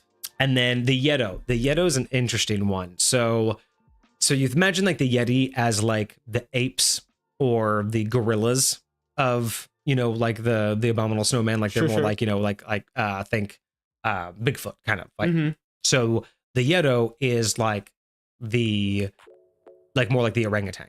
It's more of the Yeti, but much more limber, much more quick. It's more monkey than it is like humanoid. Yeah, more. It's much less bulky and just like Yeti looking, thinking of just like big muscly monster. This is much more of like the functional like what you would expect to see in a jungle, but just in an Arctic setting. Would you say its arms are much longer than its legs? Almost, actually, more. Yes. Okay. There's a different one. No, there's a different one I was thinking of, but no. So yeah, the arms are longer than its legs. I have a different one, but they're much weaker. They're more like your chimps. Oh, Arctic chimps, basically. But no, the Yeto is more of your much bigger, but much more like your limber, moves a lot quicker. Their AC is a lot higher because of their mobility and their nimbleness. And again, they do have cold immunity, but their ability to like move around would essentially, they could in a way grapple the snake without stopping its movements. Like they can climb the snake essentially. So their nimbleness and ability, they would be able to, for large creatures, they could basically occupy the same space for creatures larger than them. Oh, interesting. So they would just attach to it. They could just stand on it. And as it's trying to attack them, they're limber enough to just literally like a tree. They're just moving around like so for them, it's like a dead log. That's actually wild. So that's why I think those would be the two best ones specifically for this guy, because with the wolf, it's just about speed and damage output. And again, because the aura wouldn't be an issue, it's the in and out, just trying to attack the fox hound would be hard. It can still get grappled, but even the constrict is doing bludgeoning damage and it's resistant to that. Exactly. So being grappled would mean that it probably gets advantage on all of its attacks against it, which is probably going to increase the damage output and all that stuff. But yeah, I think it's totally possible. And I don't know what the strength score of your hound would be, like how hard it would be for them to get out of this. No, their strength score is pretty high. I think they are, they're probably, I think they're an 18, and I think the Yeto is a 17 or 16. Okay. So both of them would be able to probably contest that pretty easily. At least it wouldn't be. Is the Yeto immune or resistant? They're both immune to cold damage. Okay. That's why I kind of chose them, as immunity to cold damage is really what sets them apart. Anything resistant to cold damage is, it's still at a very big disadvantage with that much. Yeah, it's so, yeah.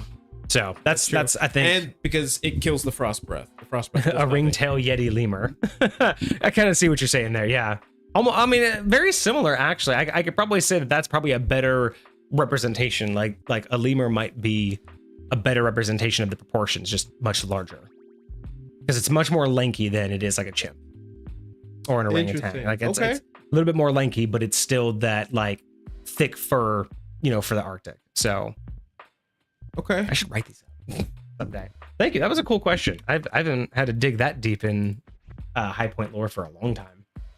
Awesome. But yes, I want to go back to that topic. Is I want to encourage more. I want to see more, items, materials, components. I just like, even if you just wanted to add something like, hey, I added this brand new creature and I just threw it in the lore that its skin makes some of the best bag of holding leather. And maybe it just gives you an advantage on your whatever check you need to craft a bag of holding or whatever. Interesting. Or it's just it's one of the best. Yeah. So in lore wise, it sells higher to people who make them. So if you can find someone who makes bags of holding or whatever, it will sell higher to that person. Yeah. Like little things like that to, again, entice the player to go after it, entice the people that have never heard of it to use it. Like DMs. If you were reading that and you were be like, oh, that's kind of cool. I actually have someone who makes them that they're going to run into. I'll add this in so they could go do this quest for them.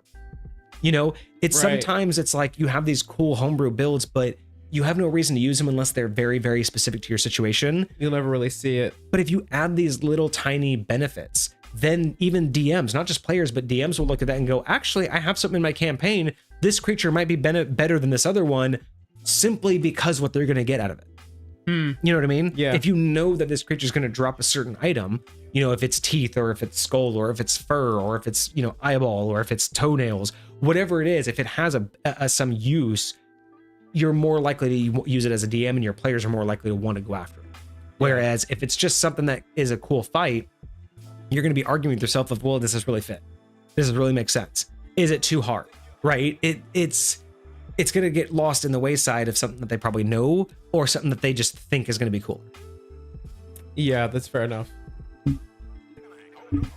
Soul has two things. He has a subletting subclass idea, and they'd like to see how we would both build. I have a character that they'd like to see how we would build as a player character. Interesting. Yeah, I don't know. I mean, I don't know how that would really work out. You know what I mean? Like it's really hard because it depends on how much information you can give, right? If you if you just give someone like, hey, give me a tri-class of these 3 classes, right? But like, you know what I mean? Like the more you give somebody, it's kind of hard to, be careful of, not like biasing them. But if you give them too little, it's hard to compare what you're really building. Right. So I'd really be curious to know what you would preface that PC build with first, right? Like, what information do we get to start out with that will be good enough for us to create comparisons? Imagine if this was a version of pop culture builds where the information that we have to go in is identical because it's whatever that but how pop we culture, get there. Yeah, so like that would be like kind of like the outline of what information to provide for us. Is like, hey, if you're giving us a build, like say you wanted to, and maybe that's what he's talking about. Maybe he has like a, I mean, if it is like a pop culture idea, or if it's just like, hey, this is something that I came up with combining these pieces of pop culture things, like giving us references that we can like solidly go off of. So I guess it depends on how definitely how you want to present it, but it might be doable. Interesting. A necro dancer. I'd have to look up what the necro dancer is. I just hear about that today. Is that a thing? I don't think that that's actually a thing, but like, imagine you just had the idea of a necro dancer. How would you build that? Like that's not really. I mean, that's just more of a homebrew creation. That's not really a subletting subclass because we need a subclass to sublet first. Like, yes, we need an actual subclass to like. But go he's off talking of. about like this is not. We're not talking about doing subclass in this situation. We're actually talking about doing a PC. So like, I'm gonna create a no, but the subletting subclass was the necro dancer. That's what his suggestion. That's what he was saying. That's what I'm saying. So unless that actually exists, that would just be us creating creating a class based off of the name. Maybe you're taking the wizard necromancer, or maybe even Hecate's necromancer, and turning it into a bard. You would sublet it into like a bard. So to try to make a necromantic bard. Yes. Okay. Yeah, we could probably do like a necro, like we could probably do like a necromancer. Never really thought of like a necromancer really needing like, I mean, I've always thought of necromancy as like spell magic. So that's not necessarily it doesn't inspire me the same way that the other ones do, because I always looked at subletting subclasses as like, what's a class that doesn't make sense that anyone who ever became this only, like, again, with an Echo Knight, it just was hard for me to believe that anyone who learned this power only was ever a fighter and only ever used to learn the power one way. With necromancy, it's kind of all tied to the necromantic spells. It's not really But theoretically, imagine, like, yes, with the spells, but like, imagine if they had like a subclass features that allowed them to do different things with their brawl, right? So yes, they have like all of the spells you would normally get because they're bards, they're full casters. Like, you could theoretically do that. Imagine if you had all the spells you would have normally for a necromancer, but as your bardic ability, you could like use them, make them to do some sort of dance all together or whatever. Like, you could command them to do specific things you wouldn't be able to do that would give you some sort of like effects in game, you know, like maybe them doing whatever dance, or remember maybe them like singing in a chorus or something like that, like group perform. You would just call it group performance or something like that. Something to that effect. Like, you could use the more you have, the more you can add to your performance check. You could distract people with them. You could like mesmerize, hypnotize people. Like, you could use different theoretically magical effects, but you're basically amplifying these spells or these thrall that you have with. I mean, to be honest, that just sounds more like a multi-class. It just sounds like I just am a bard wizard and just went necromancy spells with bardic influence, because I maybe I'm just not seeing it right now. I'll have to sleep on it. I don't know if that really fits. I don't know if I could stretch, like, because again, how would you justify how a bard's doing necromantic magic, right? Because necromancy has always been more like spells. Like, I've always thought about that as like a type of magic, but you approach it with spells. How does a bard influence necromancy through performance and music? You know what I mean? Like, well, that's where I have the hard case of like making a bard have a bard. Their songs and music is their magic, right? Yeah, but that's what I'm saying is like, I don't necessarily look at. I don't know. It's just not really necessarily coming together for me in terms of like how that would make sense to have a bard have that kind of a upbringing and background. I don't know. I'm having a hard time doing it. I don't know if I could. No, maybe you would be able to give Hecate or Soul what they're asking for. I really don't know how I would do that though. I'm thinking of it more of it makes more sense as a multi-class, because they're talking about like Michael Jackson and Thriller. Yes. And I'm just thinking like, yeah, that's exactly what I was thinking. I would be totally down for that. And I would totally be down for someone to have, like, maybe you could do a subclass where like you have a necromantic bard. Maybe in 5th edition it makes more sense because, like you said, they have like just a list. I mean, I guess you could just say they have a, the access to the necromantic spell list.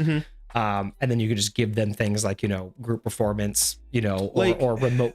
So first you could do, honestly, you could give them like a low level ability, like remote performance, where, you could do like, you could do a performance check through your thrall. And then you could do group performance where you could do it through a number of thralls all together. And then they could like boost your performance check. Like I could see it working, but I'm the least familiar with bards. I feel like I don't think I've ever actually played one. I don't really think I know what they can do when they get their abilities. Yeah, I'd have to look into that one a little bit more. I don't know if still submit the idea in Discord and we'll take more of a look at it. Because we still have a couple others that we want to do. I mean, I still want to finish out Echo, but that'll be over time. Sure. I want to do more of those. I think we have another one that we already just selected that we wanted to try. I can't remember what it is off the top of my head, but I think there is another one that we wanted to sublet. So we'll add that one to the list and we'll see what we can do with it. We'll have to workshop that one a little bit more. I'm not even gonna lie. I really like, even though it wasn't one of ours, I like Soul's, his Ice Monarch. Like that was theoretically a sublet subclass because there's a bunch of other cold themed subclasses that exist out there, and now there's one for Sorcerer, which is kind of dope. But yeah, I really think that it's definitely different. I'm trying to figure out like what really makes a bard. Like what, because a lot of the times when you think about it, it's bardic inspiration. Like it's the first thing that comes to mind, and then majority of their spells are flavored through their musical performance and things like that. But that's what I'm thinking of. Like it would have to be something like, if you could use your thrall to do things for you, like do a performance check through them, or like. But again, that's just more of like the leaning into the stereotype of a music or a dancer, right? It's not really like leaning into what bards can do. It's just more leaning into what they look like. So that's why I think it would take me a little bit longer to understand how we would really make it not only make sense lore wise, but where it would come out. I mean, technically there is something that I do have in D&D in High Point already that's very similar to that. I got it from Dresden because there is a necromancer, and part of how necromancy works in Dresden, and it's not how all necromancy works, but there is a type of necromantic magic that works different than the D&D spells. We have a quick this or that. 1 or 2? 1. I agree. So when it comes to Dresden, their type of necromantic magic is really interesting to me. So I like to just always have different alterations and versions of it. So there is another type of way that necrotic magic works, because there's like, you have, your normal spells, and some of them, are concentration, some of them aren't. Well, I kind of like the idea that concentration spells should be more powerful than just ones that just continue, right? Especially if you like raise a thrall and it's just consistent versus it raising a thrall you have to maintain concentration on. I kind of think that one should be able to do a little bit more. The one that you're maintaining concentration. That's fair enough. So I have a blend of this, because in Dresden, their necromantic kind of works where when you raise something, you basically have to, in some form or way, like Dresden's all about interconnecting like environment with their magic. So things like making potions, you have to make an ingredient for each of the 5 senses when you make a potion, right? To understand like how it's layering and how it's affecting people, right? Like if you make a invisibility potion, you need to not only put something in for the eyes, but for the nose, for the ears. You need to represent what does invisible to the senses mean, right? So there's all these different layers to magic. And so when it comes to necromancy, one of the really cool aspects I really like about them is it's about a flow. And in order to maintain the flow, there's like kind of a connection to all of the things that you've raised. And one way they represent that is like one of the necromancers, he'll be walking around, and when he walks up, he's tapping a book. He's just holding onto a book, and it's this like spell book. But when he has his like army next to him, he's just tapping it with 2 fingers in a very specific rhythm. But that in representation is when he like used his spell to raise them. In order to maintain them, he has to essentially maintain the pulse or the rhythm, which is essentially the idea of their heartbeat. So if you can interrupt his rhythm, you could potentially interrupt his thrall. And it does. And so he'll have like 100 around him, but he'll just sit there with his book doing this as he talks to you. So it's not concentration as you think of it in D&D, but as long as he's doing this with the, people can't see it, but he's holding a book, right? But he's just tapping the book, and it's audible, but it's enough to keep his nearby thralls up. Later in the book, I thought there was a really cool one because there was like a huge ass army being risen, and they were, usually you have to be within like audible distance, which is kind of like the balancing, but it was really hilarious because they were like, as they started seeing like the dead rising, he had mentioned like in the description that he started to hear a thud in the very far distance, and that's when they started rising, and the thud kept getting louder and louder until he realized that he could hear the distinct sound of a broken out subwoofer in a car. And the necromancer pulled up in a drop top with the speakers just blaring a consistent beat, and so he was raising like thousands in the area because they could hear his AoE was big. So it's shit like that that he uses that like mentality of connection and feeling. And I loved that. So I wanted to bring that into necromancy, not just with the normal necromantic spells, but the idea of being able to have something like a low level concentration, where as long as you can maintain that, right? It's like a concentration check, but every hour or every 10 minutes instead of every round. But being able to do something like that, where if you can train yourself in the background to do it, and then that be part of your magic. So I do have something similar to that, where that could be, I guess, considered like your bardic magic, where the music or the beat would suffice. But I think from a 5th edition standpoint, I think we would have to dive in. I think it would have to be more about, I think like in terms of the bard, it definitely has to be more about the accumulation of servants than anything else. I think that's what the bard would have to be. Like this idea that you basically have an entourage of dead all times, and they can act with you. They can be backup dancers. They could go and do things. They could like make a human shield around you. Like think about all the reasons why a famous bard would need, a bunch of like 12 bodyguards. That's the thing I think a bard necromancer would be, is much more about the control and accumulation of thralls than it would be any other real necromantic power. That's where I think, that's where I think of like the idea of like, remote control, being able to do your things through a thrall. Right. So like, cause I think bardic inspiration has a distance, right? I think so. Yeah. So imagine being able to send a thrall somewhere and through your thrall, give bardic inspiration, like tell your thrall a message. And then as a reaction, you can have that thrall send that message to someone. So imagine me telling my thrall, hey, tell them your hair looks really good. And then you're like, just wait. And then you send them off however far away they can go. And I'm not around there, but I know you need my help. And so as a reaction, my thrall just walks up to you and be like, your hair's really nice. And then you get, so you start with that. And then you do it with like group control, right? Where you can control multiple of them. And maybe like, again, you call it like group performance, where whenever you do a performance and you have 3 or more thralls around you, you can add a bonus modifier to your roll, or you get advantage. So if you're going to do a performance check, you get advantage if you have 3 or more thralls around you because they're backup dancers. When you try to persuade someone, if you have 3 or more thralls around you, you have like a persuasion bonus, because it's like they're, they look, maybe even you give the bard like at their first level, like necrotic bard, you can raise thralls that don't immediately raise suspicion. Maybe that's your very first power at level 3. Your thralls don't raise suspicion. So kind of like an illusion, unless someone like touches them, interacts with them, and then they realize, oh my god, you're dead. But imagine you can just raise a thrall, and as long as no one interacts with it, touches it, as long as it doesn't do anything to them, it's just a person hanging out with you. It's your entourage. It's a backup dancer. But like an illusion, if they bump into it, I like this a like, lot. like a little bit of their clothing fall and they realize they're just flesh and bone and dead. And then there might be a problem, but otherwise they're just completely innocuous. They're basically mindless servants that your entourage, but until someone messes around with them, they realize, oh my god, they're skeletons. Servants, but interesting. I think that would be the way you would do the necromantic bard. Is the very first ability is whenever you raise a thrall. So again, level 3, whenever you raise a thrall, it doesn't raise suspicion unless directly interacted with, touched, or otherwise, otherwise interacted with.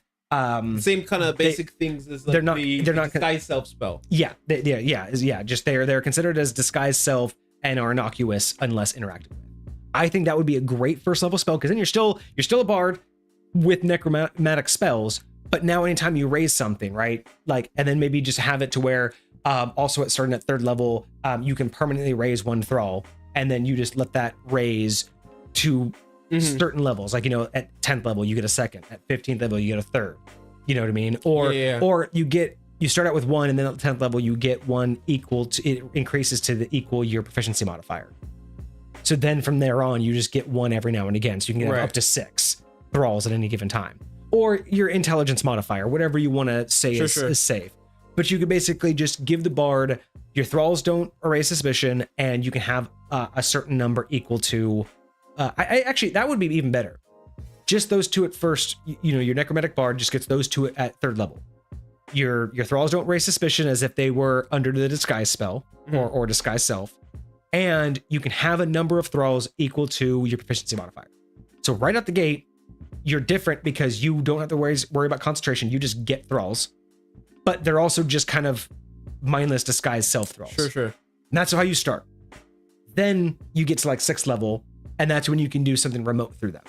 Like you can cast remotely through them. So through them, or even if as long as they're within the range of the spell you want to cast, they can become the new focal point, and you can extend the range. So basically, if they're at the edge of your radius, kind of like a radio tower. Yeah, they'll give you another radius. So they'll basically only give you 1.5, up to 1.5 your normal distance. Or I guess they'll give you twice, because they'll extend at your radius, and then so again, how cool would that be? Is as long as they're within the radius of a spell, they can double the distance. I like that too. That could be a cool ability, because then anything the bard does can be cast through their thrall. Right? If they're at 60 feet, guess what? I can give guidance at 160, 120 feet. I just have the idea of the bard like doing the Michael Jackson, and then they're all just like echoing it. And then it just yes. Oh, and then you can give them the ability to there's no stack limit. Oh, imagine if that was like part of their capstone or something, like not the whole capstone, but a part of their capstone where you could just chain as many of them as you have. Oh yeah, well, what I'm saying is like you can either give them the right away, or at like level 10 allow them to chain up to so many of their things, so they can cast a spell like that far away. That would be wild. Yeah, I think that could be easily done later down the road. I think because you're gonna get more, you're gonna be getting more thralls. They'll already be disguised. Maybe later down the road, between like 10 and 15, maybe you get like an improvement thrall, so they could do more. Maybe they can go shop. Maybe they can talk and not drop their disguise. So maybe they can go shopping for you. So as long as they don't get like pushed, or someone like raises their cowl or something, you can put them in a cloak and then go shopping for you. And as long as no one touches them and interacts with them, they can talk, shop, do idle things for you, kind of like unseen servants. Because I don't think thralls can really do much for you, like from the normal necromantic standpoint. I mean, this would be where I would want to articulate it. Like, the majority of the time, the thralls are meant for combat, and so they're just meant to be like more bodies on the field. I kind of feel like with this, they're more like supportive instead of combative, which could be great. That could be the I think twist. that would be a cool like these aren't meant for combat, they're just meant, like they could be a body block, like you can put them in front of you. Get them later, right? Yeah, they can attack for you. I just like the idea of like you can basically make them a human shield. Like you could just put your thralls in front of you on the battlefield and make a human shield that the enemies just can't run through.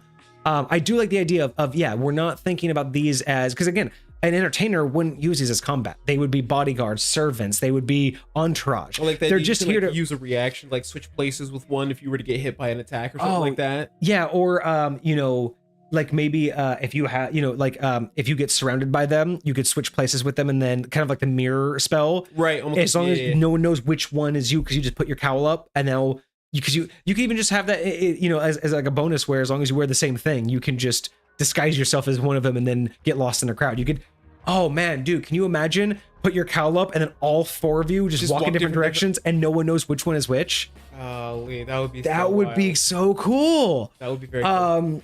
Like, so we see this is lightweight what I was thinking when I was thinking about this next. So it could be done. It can be done. It's a little, because again, I think I was having a hard time, because it's all, sublet and subclass is about the origin story making sense to lead you somewhere. Sure. Right. And as is, Nick, necromancy is fine as it is. But when looking at it from a different point of view of why are you raising the dead, right? Necromancy is more about combat. If we look at it more as a, you know, maybe this was his bandmates. Like maybe the lore is that your first thralls are your ex-bandmates. That would be wild. Or, That you know, would be these are wild. like, you know, I mean, you can go really twisted and be like, oh, this is my family. I didn't want to lose them.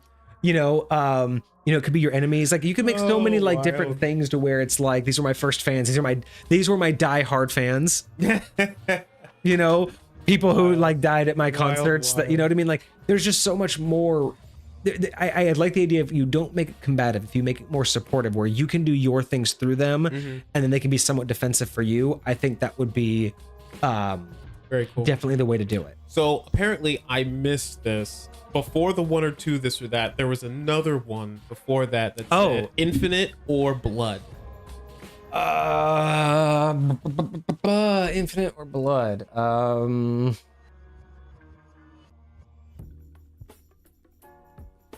Because we're talking about zombies, I'm just gonna go blood because it's on my mind of something. So I would probably go infinite on this one. all right. What else do we have in here?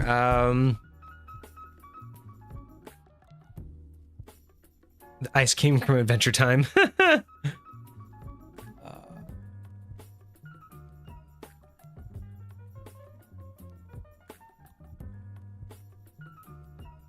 I mean, there's no derailment. What are you talking about? We have no other plans. We've already done the review today. Now we're just kind of just chilling with you guys. It's right before the holidays. That's why the lights are different. You know, we're just chilling today, guys. We vibing. It's funny that Red Lego hit you up, but didn't say anything in stream. I guess they're watching and listening. Wild. All right, what else do you guys got for us? If not, I think we're going to be coming to an end here pretty soon. I'm still going to encourage you guys to make more loot, make more, you know, physical loot, things that drop from beasts. I want to see that. I want to make that a norm again. I want enticement. I don't know if you saw it earlier in chat. They said the moths that he was talking about are a pair. Yeah, they include that. I mean, it's nothing like huge. No, but still, that's just what I'm thinking, right? Like I would love to have something, you know what I mean? Like, oh my god, I can already imagine, you know, let's say you take down the moths, right? You know how moths have like that, like the powderiness on their wings. Imagine like that can make any clothing like waterproof. Like you just coat your clothing, and it just makes it waterproof. That would be very cool. Like just shit like that. A lot of you know, they got those windshield things that do that now. You like coat something on your windshield, and just like water will slick off of it. Okay, no, that's fair enough. That's what I like. There's so many missed opportunities for things to have you know, value, things to have benefit, right? And it could be, I mean, I like the idea of people being creative. I love when my players come up with their own ideas of what something could be, like asking you know, hey, if I you know, like especially if it's already a magical creature, asking to be creative with something coming from that creature would be awesome.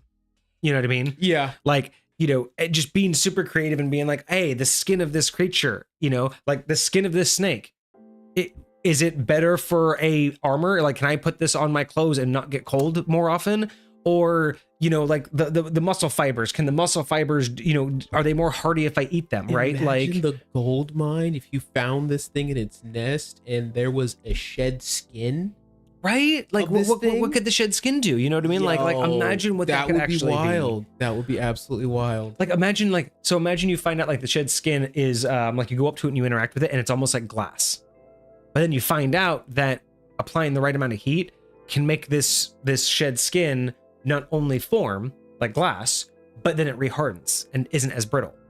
So then imagine you find out that it also has the ability like imagine that this type of glass, you find out like you do all of that and then you find out that this glass is impermeable to any magical liquid, as in like, you know, you find a creature that has like acid skin or acid blood, this can hold it. You find you find lava, this can hold active lava. Like you know what I mean? Like imagine that that's what it is. Like you find the snake skin and then it's you mess with it and then it now has properties that that's actually very cool. Like shit like that could be so fun. I like it when players are creative, but I would like us to be, as DMs and as creators, as homebrewers, we should also be at the forefront of trying to get people to think that way. I agree. You know what I mean? I mean, just over the years, there's been so many different times where it's like people have taken hides, they've taken horns, they've taken, you know, just different body parts, different organs. I have a vague memory of like tendons being used to improve bows. Like because they're just so like, you know, elastic. Shoot, imagine you meet a tensile giant or something like that, and you take their Achilles tendon, use that as like a bowstring. Right? Like how much more powerful could that be? God, something like that. that would be wild. You know, being able to take like, you know, the tears of something, right? Like a tear duct, and like that, you know, does, you know, like it's almost like the equivalent of holy water. You know what I mean? Yes. Yeah, there's a lot of different ways that you could like really have an interesting like work or creative session with your players after they've taken out a magical beast of like, what are you guys going to do with it? Are you guys going to leave it here, you know, or are you guys going to like try to make use of it as best you can? Right. So I'm all about that.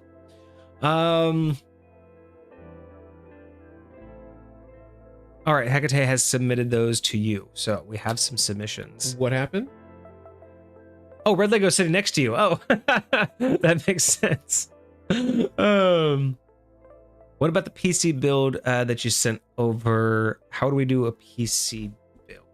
What exactly did you send us? Might depend on how long it will take us to review it and get back to you on something. So it's just so you're just saying like, how would we build it? Like, what would this? Oh, wow. I do remember. I don't know if it was Soul, but somebody sent us a PC build in homebrew in submissions that we haven't reviewed yet. Oh, a PC. Okay. Well, this was just a picture. So Soul just sent a picture in Discord. It's like it looks like a very necromantic skeleton wizard with a skeleton serpent. Oh, I did creature. see that. I did see that. That's fascinating. Is that like a inspiration for a homebrew class? Yeah, Soul's saying that they would like to know what we would think of in terms of like that character build, at least just based off of like just the image. Interesting. That is very interesting. Honestly, I feel like I would call it like an undead summoner or something like that. Right? Like, because it doesn't really feel like, I mean, like, yes, you could theoretically call it necromancy. But to me, like, that doesn't feel like, oh, I killed a snake and I raised it. Like, I feel like I summoned that skeletal snake. That definitely looks like a summon. Unless they're referring to, what was that dude from Castlevania? That African dude, bald, and he would always like create these beasts that were his thrall, right? But he handcrafted each and every one of them. Like, it's almost giving me Lich vibes. Yeah. Like, this is giving me much more of like a Lich. Like, I mean, I'm definitely going wizard or cleric. So this is a PC build, not a monster? Yeah, we're just trying to come up with like a PC build. I would go wizard, maybe wizard cleric combo. Maybe a wizard and cleric could work. Yeah, that's very true. Or a wizard warlock. Maybe even a sorcerer warlock. I could see a sorcerer warlock. I mean, I'm definitely thinking high magic user. I'm kind of digging what you're saying about more summoning than raising. But yeah, I'm definitely thinking, yeah, sorcerer for sure. I like the sorcerer and the warlock just for the not necessarily need for the spell. So I think sorcerer warlock. I mean, man, can you imagine a warlock who made a pact with the Lich? That's what I'm kind of thinking now, right? Like, yes. so this basically, yes. You made a pact with the Lich. Because why couldn't a Lich do that? You know what? I mean, Vecna. Why not you just make a pact with Vecna, and this is what you get? So you get a warlock, sorcerer, necromancer that is a patron or a follower of Vecna. That's total easy tie-in. I love that. So that's what I would do. I would probably make this. I mean, if not, then make it a cleric of Vecna, almost like allow that to be a cleric of Vecna, a warlock of Vecna. Add sorcery because I think that's going to be the best way to go for it. Lean into summoning. Obviously, I would also highly lean into life drain magic. Take life away while I get life back. I'd highly be focusing on that. I feel like there are too few of those. Like literally siphoning life off of your enemies. I would be more about that, and much more about, I think I'd go heavily on the debuff side. So damage and debuff, while with the life drain, or life siphoning, I should say.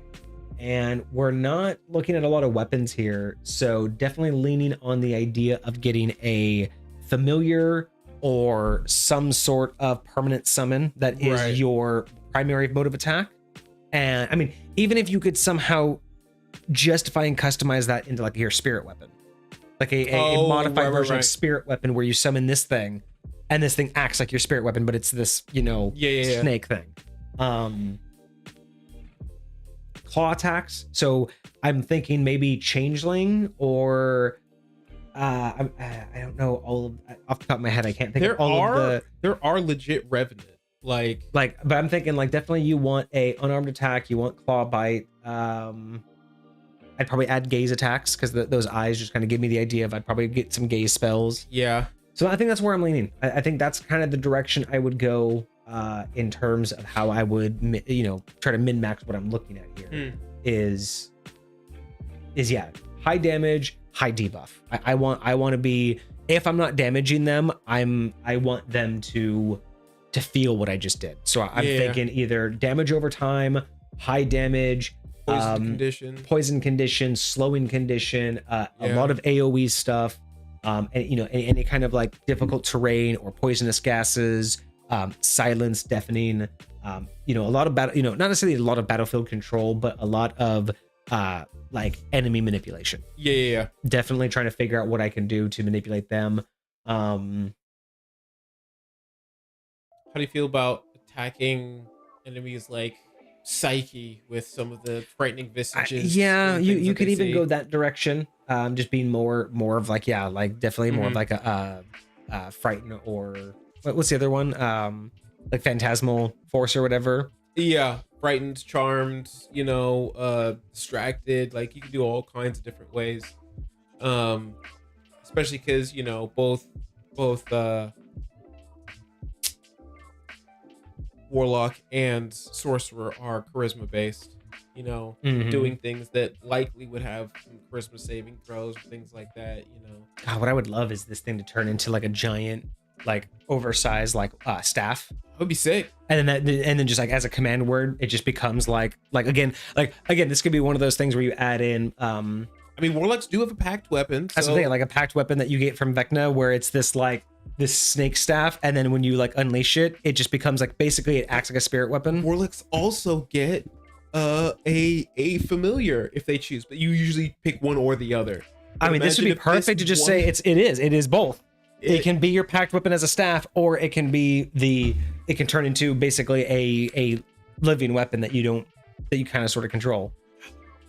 That would be dope. That would be super cool. We also have another this or that, toad or key. Toad or a key. I'm gonna do a key. I'm gonna do a key on that one. You know what? Why not? Toad it is. Well, hopefully that made sense, at least, in terms of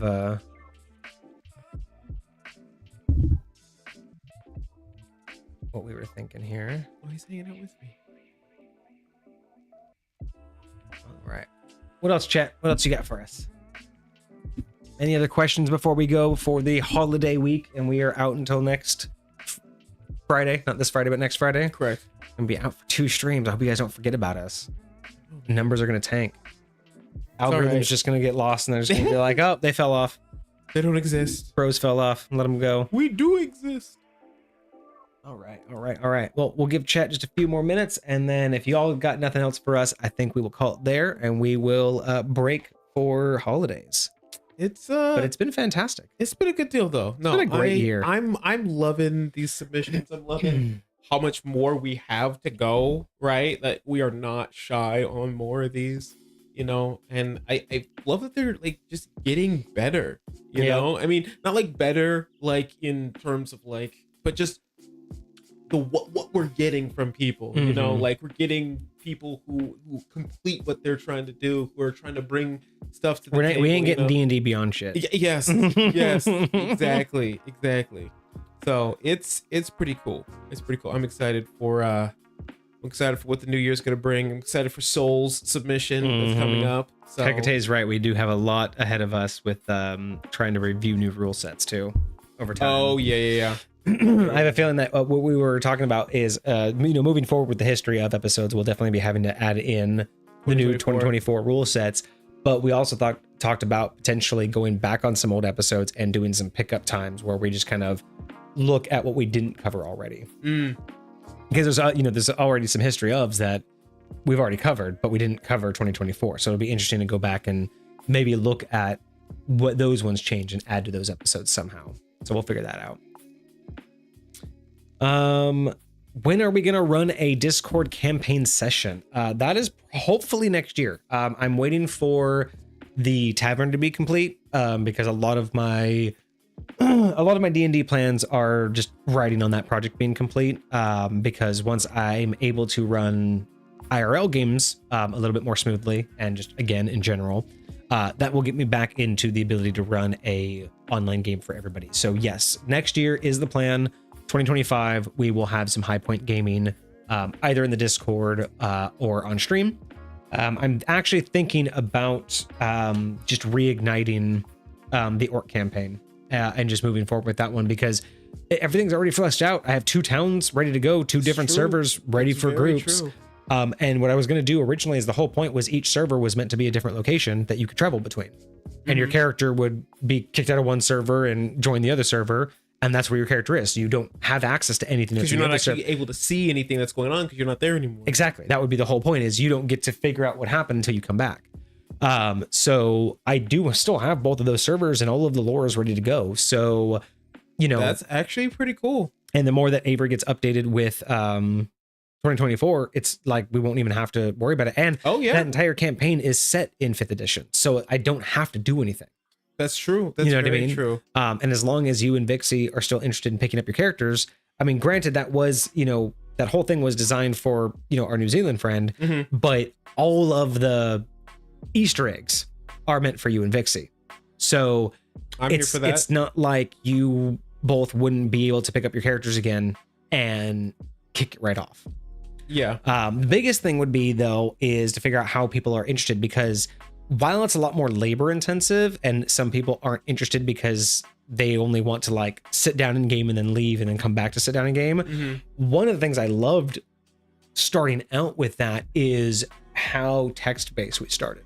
Yeah. I honestly personally kind of dug being text-based because it was really nice to just think about it. I was really able to just not have to worry about the voices and the continuity. It was more about the information. And then when we gamed, we could just get in voice and do like combat and stuff.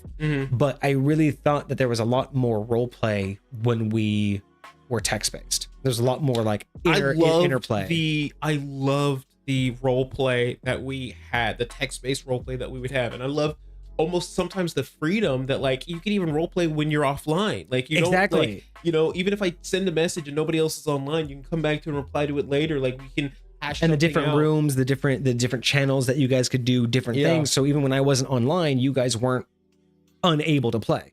You guys could still play without me.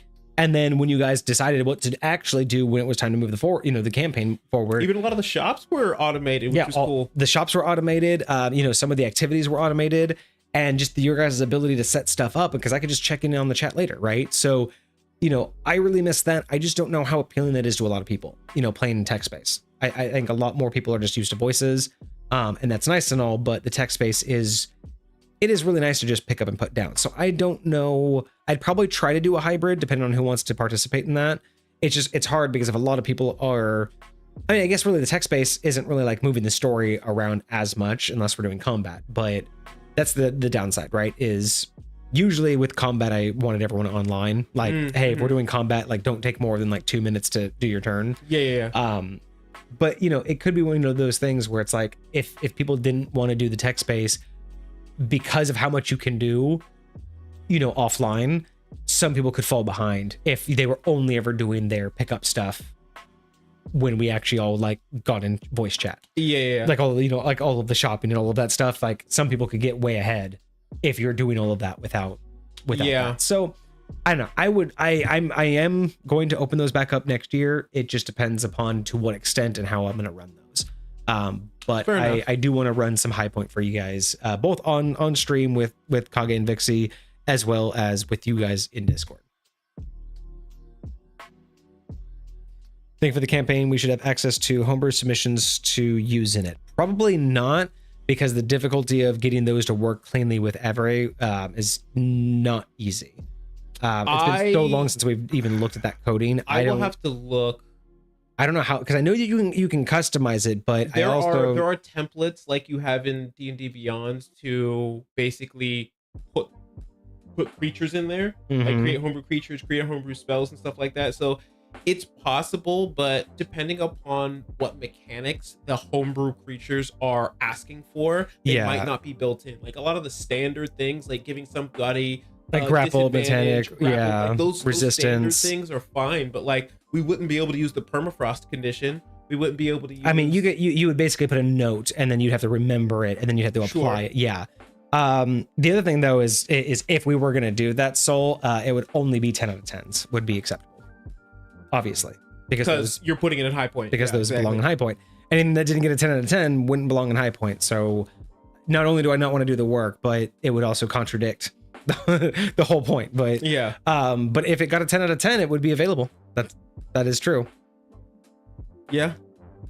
But but again, the way that I work with my players to set up characters, I'm much more, I lean into creativity and uniqueness over sticking to the mechanics. Like I am not a DM who really enjoys having people bring a character to me.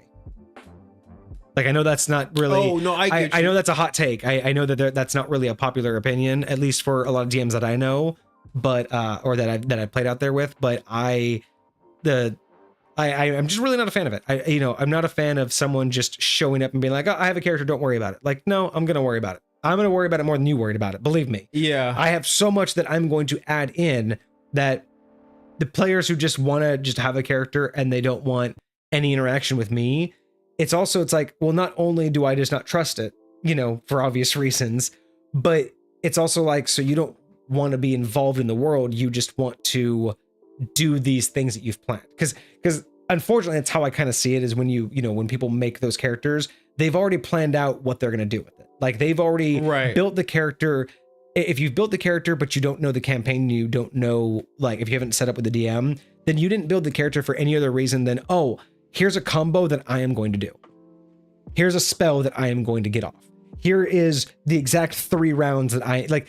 That's how you build a character. If you're not involved in the story, if you're not involved in any process outside of just min-maxing it and building it from the ground up, right? All you're doing is build. And maybe this is why I instinctually don't like doing it from the top down, because it's like you're really building an idea of potentials, like all the things that you want. And I feel like that's where a lot of the players, I think that's where they get angry a lot, when something doesn't go their way. It's because they built the character to do something and they've been waiting all game to do it. But the problem is you built a character to do a thing that you didn't know was even going to be beneficial or possible in this campaign.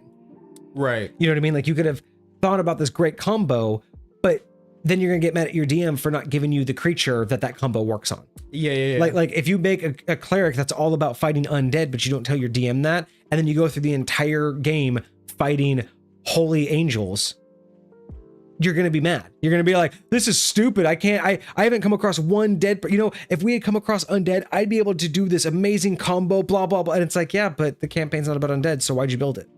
But this is what I wanted. And I feel like that's a lot of the times what happens when you have conflict between players and DMs. Yeah. I've definitely seen that. I constantly say like, it's, it comes down to like that entitlement, right? Either player or DM entitlement of you made something and now you're upset that you don't get to see it come to fruition, but that's kind of part of the game, right?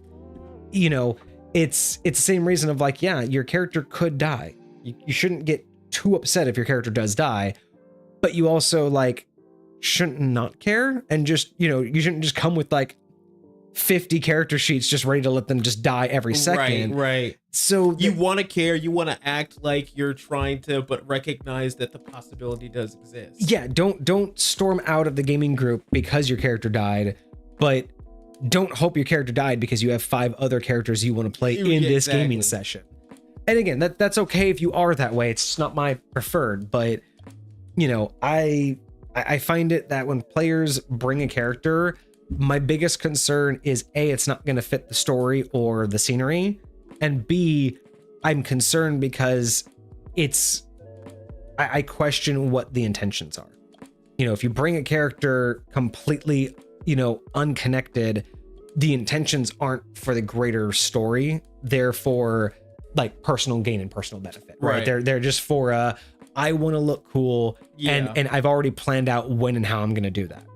And while I understand the benefit to that, as a DM who has such an enriching story and who has such a developed world, it's almost like it's almost cheap to me sometimes, because it's like you built that to entertain yourself because you didn't think that everything else would be enough. You know what I mean? It's like, it's not about whether or not the combat's well planned out, well balanced. As long as you get to do your combo, you'll be happy. That's like, it's a little cheap to me. It goes back to something you've seen before, and it's people want to feel like the hero. They want to feel like I'm the coolest person in the room. Not necessarily the coolest, but like I want people to look at me and be like, oh, that was badass, or that was this. And I think they are trying to craft something that they feel like they can create a path in their mind to being that, regardless of what setting you put them in. Exactly. And I think that that's a good idea. Or good point. The reason why that happens is because a lot of the times and this can be the fault of a lot of DMs that don't do this, right? Is they don't actually present or provide a place for the players to actually be players. Yeah. Like, and they're really just creating their cool thing, because like the DMs a lot of the times will have that exact same feeling. It's like, I built this world so that I look cool, so that my stuff looks cool, so that everything that you guys are, did you like that thing that I threw at you? Didn't you like that place that I took you to? Didn't you like that? Like, they want them to like the things that they're bringing to the table, and everybody else wants them to like the thing. And so it just stops being this collaborative story and just starts being this the show and tell. Exactly. It's like, hey, look at my thing. Hey, look at my thing. And then the DM just never lets you look at your thing because he wants you to look at my thing. Yeah. You know? And then sometimes they just it's like, you know, people get mad because what they thought isn't happening, and it's like, but that's, you both came here for a different reason. You know what I mean? And it's like, that's why for me it's so much more interesting. I mean, my favorite questions when starting a new campaign is, you know, what are you interested in? Like, I don't care what your 20th level character looks like. What are you interested in doing and accomplishing with this character? Like, what is the actual goal? Because again, for me, it's not just about creating the storyline from where you start and everything forward. It's also everything behind you. You know, tell me what your character's motivations are so I can understand how they got to this position and who the types of people they would have interacted with, right? What were the things that inspired them and influenced them so I can add that into their story and make it enriching, right? Because for me, it's not fun to just act like all of my players are just nameless, faceless adventurers to the people that they're talking to, right? The king doesn't just sit here, you know, every weekend and go, oh yes, another group of 5 adventurers, cool, I need this done for me. All right, well, if they're not here in a week, give me the next 5. It's like, I don't want it to feel that way, but sometimes it does. Sometimes it feels like when it's a little bit too scripted, it feels like I'm just a faceless adventurer who, whether I was a rogue, a wizard, or a cleric, I would have gotten the same thing, right? Yeah. And to me, sometimes, while I get that, while I understand the value to that, especially from a DM, you know, point of view of, it makes it a lot easier to craft your stories. Not everybody can, you know, do an open world thing. But for me, it takes away a little bit of the reality when it's like knowing that at any point I could have just been a different character and nothing really would have changed. I would have experienced the exact same thing. And then I'm almost thinking like, well, should I have just been this other character instead? Like, would that have just been better? Like, would we have just been like, if my character dies, should I just become a thief instead? Like, if we had been a thief this whole time, we would have been done a lot better. Maybe I should just die and become like, you know, instead of it being about your character's growth. It becomes about just winning. Yes. Right. And yes, I think that's why a lot of people have that concept of winning at D&D, because there's a certain culture that is encouraged, is cultivated, whatever you want to call it, like that happens. And it's unfortunate because the people that just want to play or that just want to build stories, like they get caught up in that. And sometimes they'll distract from the actual point of like what you're here to do. And so they get discouraged, they don't like it, they stop playing, they become uninterested, and then it detracts from people who could provide something beautiful to the game. I also think it comes from another thing that comes from the video game era, is the idea of like save scumming. Like, even though that's not a thing in D&D, I think it's that FOMO that save scumming has created, right? It's that idea of like I was just saying, like sometimes when you're scripted, it's that almost gentle, or it's not gentle. It's almost like the comforting feeling when it is scripted, because you're like, it doesn't matter if I chose the wrong class, like we're still going to get the same outcome. Whereas with me, I like the idea that the world interacts with what and who I am. If I chose to be a grungy, low intelligence, fringe rogue who doesn't bathe, I don't know why that wouldn't come up in a court talking to a king who bathes like 3 times a day, who's surrounded by people who have a much higher standard of living than he does. To me, it's not enough to just have a guard mention that you stink. It's not enough to have the king make a funny face, right? It feels too scripted when it doesn't matter if I came in fully immaculately dressed in my paladin outfit and the king would have just been like, nice suit, versus I'm a rogue and he's just like, you stink. If that's the only difference I get, it's not going to help me get into character. But if that king is going to literally say, how dare you, he leaves or we don't talk, right? And kicks him out of the room, versus a paladin where he pushes everybody else aside and only wants to speak to the paladin as if the paladin is like, basically the Pope's right hand. Like, those are times where I like to create those NPCs that have different perspectives, and based on what the party does and party chooses, those different aspects and biases will come out. And I know that some people are afraid of that because that's where the save scum mindset is, right? You make this whole character and then you bring them in and you find out that character is going to be a problem, and then do you have that FOMO of, well, should I have created this character? But it's like, you should have, because that's exactly the experience I want to provide, is one that is unique to your character. You know what I mean? It's not, I don't want a situation where it feels like you made the wrong choice. I want you to feel like it's not that the king, only won't talk to anybody as long as there's a rogue in the party. It's just your particular type of rogue that you created got this response out of him. Yeah. It's your consequence, not a punishment, but it's your consequence. Just like if you had chosen a paladin, your consequence might be that he listens only to you, but almost too much. Whereas instead of getting what you needed, he only wants to tell you what you want to hear.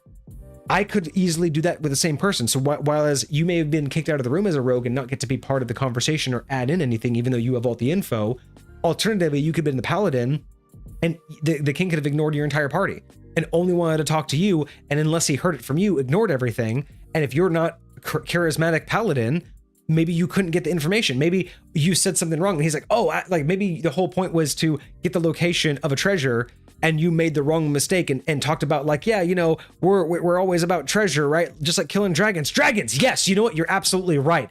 Dragons are the right way to go. Like, you could fuck up the whole thing. I think that's because of his bias. Because it introduces another type of gameplay into it where, like, instead of just you heard that the king has this mission or you want to talk to him, instead of just walking in, like, you might want to do research beforehand. Exactly. You might want to like find out about this king. You might want to know, like, who is it that we're talking to? What kind of attitude does he have? How does he treat his subjects?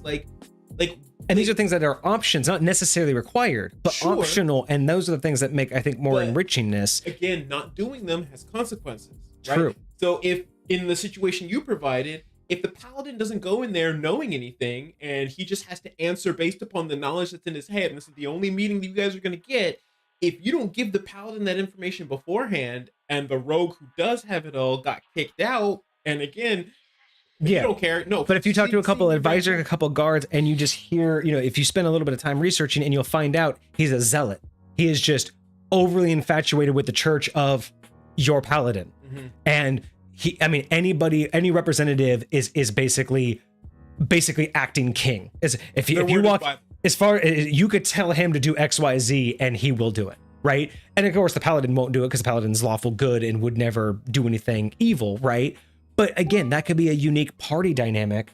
And those are the kind of things that I like to do, right? Those are the ways that I get out of scripting. But there is a fine line between feeling like someone's being punished and feeling like someone is just having a consequence. But that's where you have to realize that it can't be like, again, it's that idea of not letting it feel to be scripted. It's the world at large interacting with the party.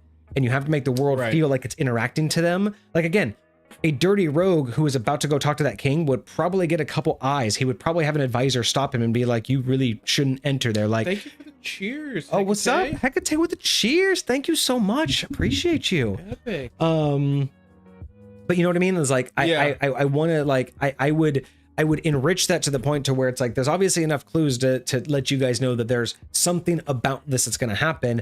But again, it's your choices. If you decide to do that, oh, what's up? Another Soul with a gifted tier. Wild. Thank you so much. Dude. Well, that is going to Cosmic. Cosmic now has those emotes available if they didn't already. Appreciate that. So yeah, you know what I'm saying? Like, those are the kind of things that I try to add in to make it more livable, but again, make it more custom to each character. I want the characters to feel like their choice of the players. I want their choices to feel like they had real heartfelt, meaning. Like, if you say that you grew up in the backwater, I want to be where when you go to a backwater town, you feel at home. People resonate with you. If you say that you come from high noble society, you're not going to be the most liked person in a farming town underneath, a ruling king. Any noble is basically going to be the tyrants, right? Those are the kind of like things that I like to pull out of the party. When the party makes, I don't make these, decisions where it's like, oh, every town you go into, one of you is going to have a problem, right? Yeah. I don't like doing that. That's not the kind of gameplay I want. I don't want to just say, you know what, I'm going to roll a D6 and whoever gets it, the next town's going to hate you. You're not doing it just to do it. You're doing it because that's what would happen here, period. Exactly. All of my towns have general stats of that way. So when you walk in there, there's a general feeling. There's diplomacy. There's, there's differences. If the entire party is non-craftsmen, right? Let's say there's an entire party that nobody actually has a background that did anything. And then you go into a town full of blacksmiths and farmers and woodworkers and craftsmen, people who literally have to make their living. You're not going to be anything to them. They are not going to respect you. But if you have a ranger in the party who, grew up, having to whittle like their own arrows and stuff, like that was part of your backstory, and you guys go into that town and you're being shunned left and right, but then your ranger goes up to, like, let's say the local Fletcher and gives him a tip. Guess what? You're suddenly going to be listened to. That right. I'm not going to plan that based on, you guys. I'm just going to randomly throw that in there. That's going to be built in. If you guys say we're going to go to this town and I know that town has that characteristic, I'm going to already know which one of you is going to be successful. Right? If you go to a town that's purely lawful good, if you go one of the most lawful good towns and your party has evil people in it, I already know who's going to have a problem. I don't have to magically decide, oh, this game. And if you guys do that, if you go from one lawful good religious town to the next, and you have half a party of evil anti-religious people, it's going to be the same. Don't be surprised when you're like, why does every fucking town hate us? I don't know. Maybe it's because you stand for everything they aren't. How about you go to a seedy town for once? Go to a river town, on the edge of nowhere that, looks for people like you. Like, that's the kind of world I want. Is your choices have consequences, whether they're good or bad. Consequences aren't punishments. Consequences are just the outcome. Yeah. What do we missed in chat? We've had some chats.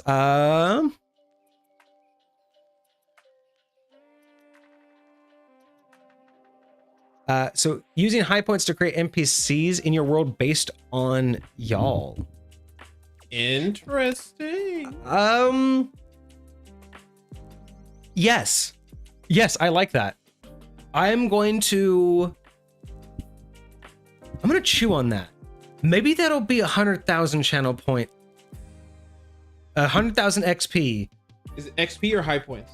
This would be XP. This would definitely be a channel point thing. Okay. Because that's the one that would like resonate the most, I think. I think maybe I will. Maybe I'll make 100,000 XP channel point redemption where Can I do that right now? if you do that, you can become A high point NPC? I will make you an NPC in High Point. Would you want to turn that into like a whole stream where you like sit down and like interview them or whatever and like get information from them? Or is this going to be your interpretation of what you know of them as of now? It might just be my interpretation of what they are. It might just be, Okay. I might ask, I might have like I'll think on this. Maybe I'll have like a small questionnaire to help, like if, you know, maybe I'll have a questionnaire to help place them in a region, in a time frame. Like maybe, you know, depending on their desires, maybe I'll ask them a couple questions to help locate them. But I like that. I think, yeah, I'm gonna chew on that. What about, would they have any influence on the name of this NPC? It would just be named after them. In some way or another, I would name it after their Okay. username. Okay. Bet. I like that idea. Can you just double check or just make sure that goes in admin chat? Just so I don't Oh, forget. yeah. I'm gonna chew on that, Hecate. And yes, I think I'll make a channel point redemption. I think the high point redemption would be too easy to get to. Oh, really? Because the high points are the currency, and you'll be able to gamble with those and get more. So it would only take one good gamble for most people to be able to. I want an NPC. Yeah. Yeah. I think the channel points, because that means that you can't hydrate us, you can't switch places, you can't give us hats. You gotta can't save. TT, you know, Yeah. like there's a lot you wouldn't be able to do, and that would be the most hardcore viewer.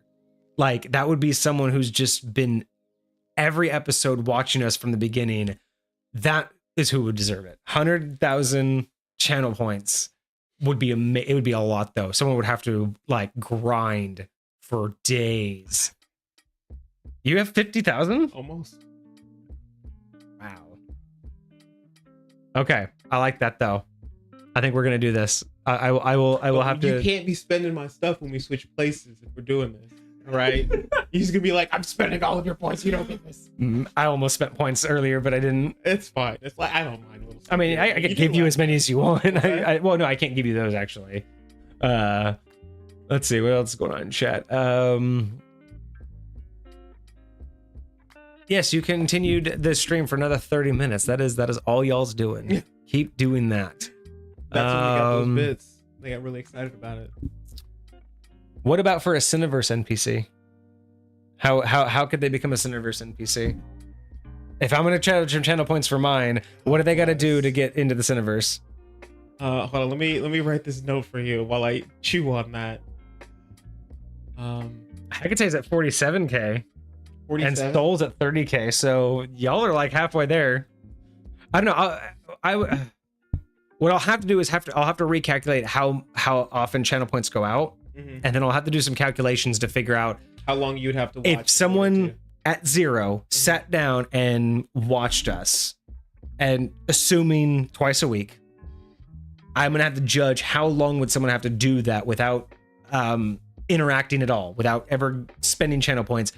What do I find? Because I think like a year would be too much. If you had to literally watch us for a year without ever interacting once and watch every episode, I think that would be asking a little much. What about a fourth of that? 3 months? I'm thinking 6. I'm thinking the equivalent of, because because that basically means that anybody that's been watching us roughly a year, like I mean, look at these guys. These guys have been giving us stuff. They give us hydrates. They you know, they swap our place. They give us this and that, but they're still halfway there. And Hecate did the swap places. Wasn't that 5k? Yeah, that was 5. That's what I'm saying. So even the fact that y'all have halfway there, y'all still interact, right? So I might calculate out like what is 6 months and see like, because I feel like that, because again, if you've been watching us, you know, for 8-9 months, right, almost a year, but you've interacted a couple times, I don't want to encourage people not to interact, right? I don't want you guys to never do channel points. But I want it to be one of those things where it's like, if you're not spamming channel points every time you're watching, you're obviously racking these up. So within 6 months to a year, you're more likely to be able to get an NPC in my realm. I think that's kind of cool. I think that'll work. I like that. I will maybe 6 months, maybe 8 months. It'll really depend on the number. It's the number and the time frame. You know what I mean? Because if it's like 6 months, only 20 grand. No. It's going to be a lot longer than that, right? Like I think 100,000 is definitely around where I want it to be.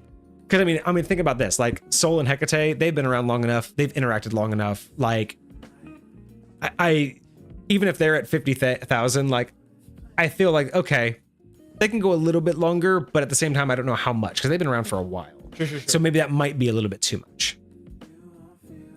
Yeah, because I'll have to calculate, see what you guys have spent recently. Try to see like again, like how long. If you guys hadn't spent anything. Oh, 4.7K. Ah, yeah, I thought you had 47K. Jeez. But you spend a lot on Hecate. I think you actually spam quite a bit. I'm surprised Sol's at 30 already. I thought Sol did more stuff in chat. All right. Well, what else, guys? Do you have any other questions for us? I'm going to go use the restroom real quick. Let us know if you have any other questions. Otherwise, we'll be kicking. I was asked a question. NPC. Oh, yeah. How to get an NPC in this universe. So...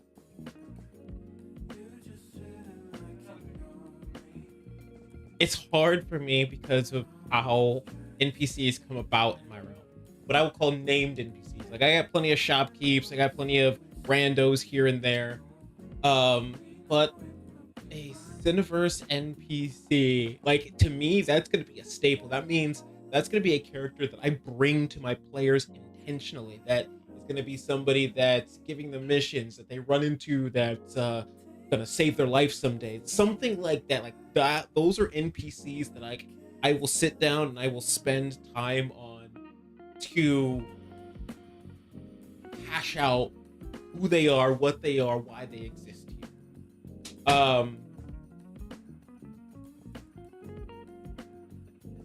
And that, to be honest, takes a lot of time and effort that I don't always have. But what I do like is the idea of if there is something that you guys submit to us, and I don't know if this is the only way I want to do it, but if there is something that you guys submit to us that I like so much, just like Vortex is 10 out of 10, if there's something that I just want to take that as it is and just use it and just have it and just make it available to my players, make it exist and available in my world, like to me, like you helping to contribute to my realm is worth doing the work to bring you into my realm.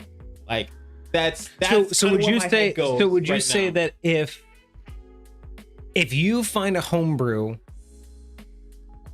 let's say like an item that is so good that you're like, nah, I'm bringing that into the Cineverse, would you then say that the person that submitted it gets to become the creator of said item in your, so not necessarily an NPC as in someone's going to talk to them, but like if an item or a spell is created, would that spell be like, Hecate's, levitating house, right? Like, so, Hecate submits a spell called levitating house. If you were like, oh my God, this is going into Cineverse, would it become Hecate? And then Hecate is just some mystical wizard in your lore now? Depending on what it is, I feel like it would make the most sense that whatever you helped bring to the realm you were heavily connected with, even if you didn't create the item physically, maybe you were the only one to ever have the item, or discovered it, or you learned how to use it, or like whatever the case may be. Like if it's a creature, maybe like you tamed it, maybe you found it, maybe you're the first to kill it, maybe you became famous for doing the research that found out everything about it, whatever the case. Like somehow I feel like it would make so much sense for you to be tied to that thing, that creature, or that item, Yeah, so, like Tensor's floating disc. That's exactly where I got that idea from. I was just trying to think of something other than a floating disc, so I said levitating house. Exactly. That would be really cool. I think what I would end up doing is, instead of doing like a survey, I think I would do dice rolls. I think I would set a few different categories and do dice rolls, because if someone's, for me at least, like I like your idea because they earned it, and so they'll kind of get placed. My only problem with that is because people submit so many different things, I wouldn't want to have like, Hecate's, floating disc, and then all of a sudden they create a beast, and it's like, oh, well, it's also Hecate's this, and then they created so like it would be difficult for the one person, the one NPC, to have created so many different things. That's fair. So what I would probably do is that's why I think I might do the purchasing, like if you've been around long enough, you have so many high points or XP. Yeah. Well, and I like the XP too, because you've been here long enough that you've upgraded to NPC. Yeah. But I think what I would also do is that at that point, I'll set a series of dice rolls, just like high point. So let's treat it like high point. And the dice rolls will dictate not only things like location, time frame, but things like level of importance. So like you could just be a shopkeep, or you might be a powerful wizard. That's not where for some reason I thought you were going with like changing how much it costs, so that it's almost like gambling. No. You would pay. You'd make it a lot less expensive, but you would pay to like roll a D100, and if they got a specific number, then they would get an NPC. Oh, gotcha. No, they'll get an NPC. Like they could buy to be an NPC, but it'll be a series of dice rolls to basically figure out who, when, and where. Okay. And those dice rolls would be everything from there'll be a dice roll based on, are you going to be an interactable NPC? As in, are you going to be an NPC of lore, or an NPC that can actually be ran into? Interesting. And then it'll be, are you a dialogue only NPC, or do I have to build you a character sheet because you actually can interfere with things? Because I don't build character sheets for townsfolk. Sure. But I will build, or even kings, but I'll build a character sheet for the kings, like battle mage. Sure. I'll build a king or I'll build a character sheet for a certain paladin of a holy order. So I'll do that. I'll do dice. So if someone buys the NPC upgrade, or the level up, we'll call that, it would be the NPC level up.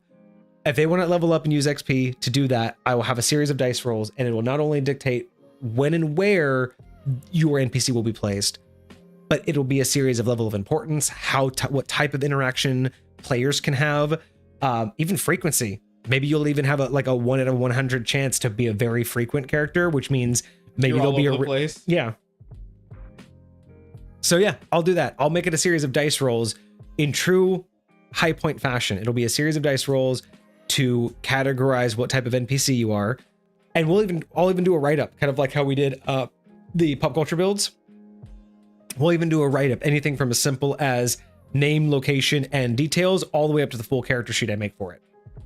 And then you guys will be able to show off and be like, yep, I exist in High Point. There it is. There's all my info. Wild. So that's what I'll do for it. I will figure out what roles I need and how many. I don't want to have a billion roles, but I want to have enough to make sense, but I also want to be able to do it well. I'll have to figure out how I can do that. I'm sure there's a bot I can put in Twitch chat to let people roll, because I don't think you can roll in Twitch chat now. There's no dice automatically, so I'll have to. I thought you would do it in Discord. I probably would, but unless they're not part of it. I mean, I don't know why they wouldn't be part of it if they have 100,000 XP. If they're doing all that and they really want to be in. They should be part of the Discord. So it probably would be in Discord, and I could probably even bring Avery Bot into it so they could actually do all of that. Get an upgrade. Upgrade BBEG for ranking high on a number of things. Interesting. I would just have that as part of the role. Like, are you, if the roles go towards it, I would probably make you have one of the roles that could be anywhere from like plot point, like plot point specific. Are you nothing part of a plot point? Are you a helping figure? Like, do you have information for a plot point, or are you the plot point? Like, are you the source? So are you the one that starts a plot point? There'll even be a role of like, do you start one, end one? Are you somewhere in the middle, or are you not part of a so yeah, I'll have a varying amount of roles for that. Because I do think that would be the best way to do it. I think that's the most appropriate way for me to implement something into High Point, is just do it by how I always do everything else. Do it by roles. Hey, I like it. And like we always say, the dice tell the story. So at this point, I don't have to worry about bias. If someone buys it, it's not about playing favorites and making one person a super badass BBEG and another person just a humble shopkeep, and it being about my decisions, right? If you guys bought it, you guys know what, you guys will know what the deal is. I'll tell you what you guys get to roll. We'll probably even do a chat command in Twitch where you could be like, chat command like, you know, NPC, and it'll tell you what you get for buying the NPC. Got you. I'll do that. Yeah. That way everyone can understand before they buy it what they're gonna have to roll for. Probably not every option, but there'll be examples to let people know, like, hey, you might be a shopkeep, you might be a drunk at a tavern, you know, you might be a corpse, you might be a name in a letter. Like you may, you know, because I mean everyone exists anywhere, right? If you're a name in a letter, you're still existing somewhere. You have a whole story. But it doesn't necessarily mean that you're gonna drop into Dov's next campaign and talk to Dov. Right. But he may find the letter, and that letter may lead him somewhere. You know what I mean? So it'll be things like that. Interesting. And everybody will have the fair chance, because it'll be based on what you roll. You'll have a fair chance at being able to roll what you want. Or you know, you'll have a fair chance at being not what you want, but at anything. You could be any of the combinations. And then that way it'll be also really fun, because with that many different combinations of different things you're rolling for, it'll be true. No one will be the same thing. I mean, I do like that. I mean, I will say, just for me personally, that depending on what is or isn't available might influence how willing I am to spend however many channel points. Because it's like, I can spend all these channel points and be a name in someone's dream. Okay, I guess I was a name in someone's dream. I mean, yeah, you know, they'll be usually more than just a one-off. Like if you're becoming an NPC in High Point, it'll definitely be more than a one-off. It just depends upon, like, are you going to be seen in every campaign, or are you just a really important piece to a section of the world? Right. But it'll definitely be something worth it. It'll always be something worth it. Fair. What else do we got?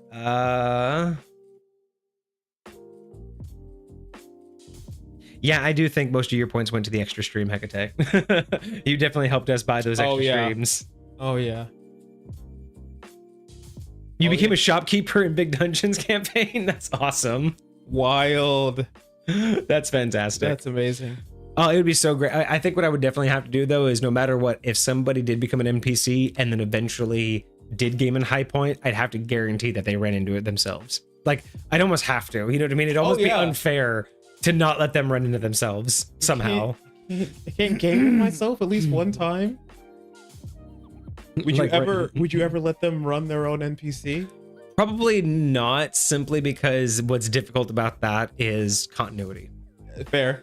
It's very difficult it's already difficult enough to have an NPC based off of somebody. Make decisions. Maybe not like run the whole thing, but it really depends on the situation. Because again, it's fair enough. The biggest problem is like when I run PCs based on other people, or try to run NPCs that are PCs, like, you know, if I were to run Dov for a time, for any reason, it's very difficult for the sake of continuity. Is like, it's just hard to play as somebody else and be in somebody else's head.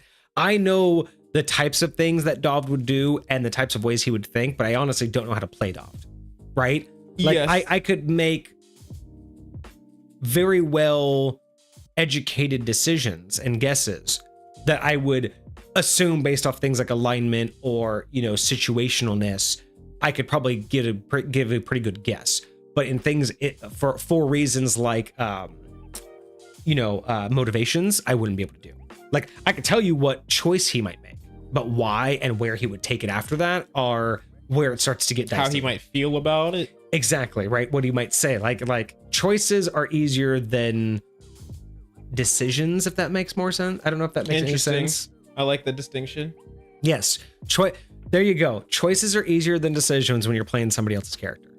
I can make choices on Dov's behalf. Burger King. Okay, let's go. I know. Yeah, I if given the choice to save an orphan or burn down a church, I know what Dov would do. But do you love me or do you just like me? Exactly. But telling Dov like why he made that decision, I wouldn't be able to tell you why. I just know what decision he would make.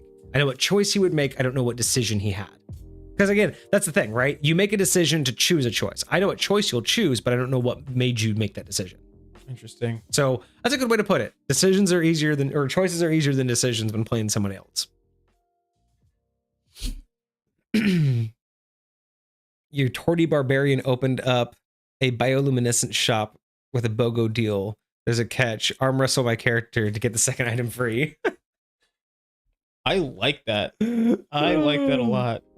A bounty hunter for a streams campaign, basically try to steal the credit for the adventures quests. That awesome. I've done that before. That's one thing that I do like to do is when I have someone over, like when we want to game and there is someone who wants to try it out but doesn't really like want to get into the full nature, or you don't have really enough to like bring them fully in. It's always nice to just give like a partial write-up of a character and then let them run like an NPC for that campaign, like that joins the party for a little bit. Even if it's like an actual full-fledged like able-bodied character, you can just give them a partially written character sheet that just says, hey look, here's the basic stats you need, here's your basic equipment, and just give them a list of things that they can do. You know, you just do all of the hard work for them. You just be like, look, here's your base stats, here's your weapon, you can attack, you can do these special abilities and feats, and you're really good at these things. So, you know, just give them so they just kind of glance it over and then they can just act out more than they actually have to worry about the mechanics. That's a great way to get people interested without, especially if you have like a gaming session, someone's like, oh, I've always been interested, but I just don't have the time. You could be like, hey, would you like to come, watch or join? But instead of spending 4 hours trying to make them a whole character, you can just be like, here's a character, here's a character they're going to be running with. You can be this NPC today. Here's his attitude. Here's his personality. Here's a few things that he's trying to keep in mind. He's trying to keep his family safe. He's underpaid. Just give him a few things and be like, here, just act on this. You don't have to give him a full character sheet with all this complicated shit. Just say, hey, when I say make a strength check, roll a d20 and get over that number. That's all you need to know. Yeah. And that's all, you know what I mean? That's all you need to tell them. And then when they attack, you're like, okay, cool. What weapon did you have? Well, it says I have a great sword. Well, cool. What number is next to it? It says 2d8. Cool. So roll me a d20. You need to get over a 15. I rolled a 16. Cool. Now roll me that 2d8. That's the d8, right? Like you basically give them the bare minimum just to get them comfortable. So the next time they attack, they already know what numbers they're looking at. Right.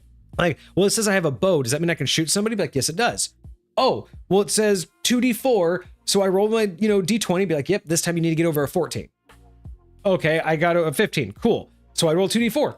You already got it. Like, people will catch on and you can give them a quick little snapshot. Let them play, even if they can't play the whole campaign. It's just an NPC. Let the NPC walk away or take over the NPC when they when they leave. Right. But that is one of my favorite ways to show someone who has no experience with D&D a quick little snapshot, especially if they're around while you're playing. Yeah. You know what I mean? If you can just have those little tiny half-assed character sheets ready to just hand off and be like, here's a very basic, all you need to know. And at that point, you could just like let them have fun with playing and goofing off with it. Fair enough. Oh, okay. Well, what time is it? Well, it is 9:00. Probably end it here so you can get home relatively early, and so it's not too late. Well, I appreciate you guys. Hecate Soul, thank you so much for bringing us an hour past our normal closing time, or where we were done with. That is all on you guys.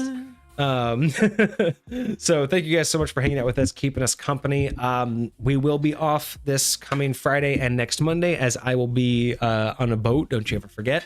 But I will hopefully have some time to post some pictures. I need to buy a new SIM card for my phone because my SIM card's fucked. Rude. I haven't been able to take photos or videos. I haven't been able to show updates at the tavern or anything. So yeah, hopefully I can do that before I fly out on Thursday, get a new SIM card and swap everything over so I can actually take pictures and videos and show you guys my vacation. If you guys want to see that, pop in the Discord. Discord link is in chat if you guys want to check out what's going on my vacation. I'll probably also post on Instagram too, so if you want to follow that, our link tree is in the chat right now, and that has all of our link socials, our TikTok, our YouTube, and our Instagram. So I'll probably be posting a little bit on that. And then we will be back, not this Friday, but a week from Friday with, I don't know what we're going to do. Maybe do a surprise history of, maybe we'll just do a chit chat and just talk about our holiday. Maybe we'll just have some fun. I'm glad you always have a blast. We always have a blast when you're here. We always appreciate it when you're around chatting with us.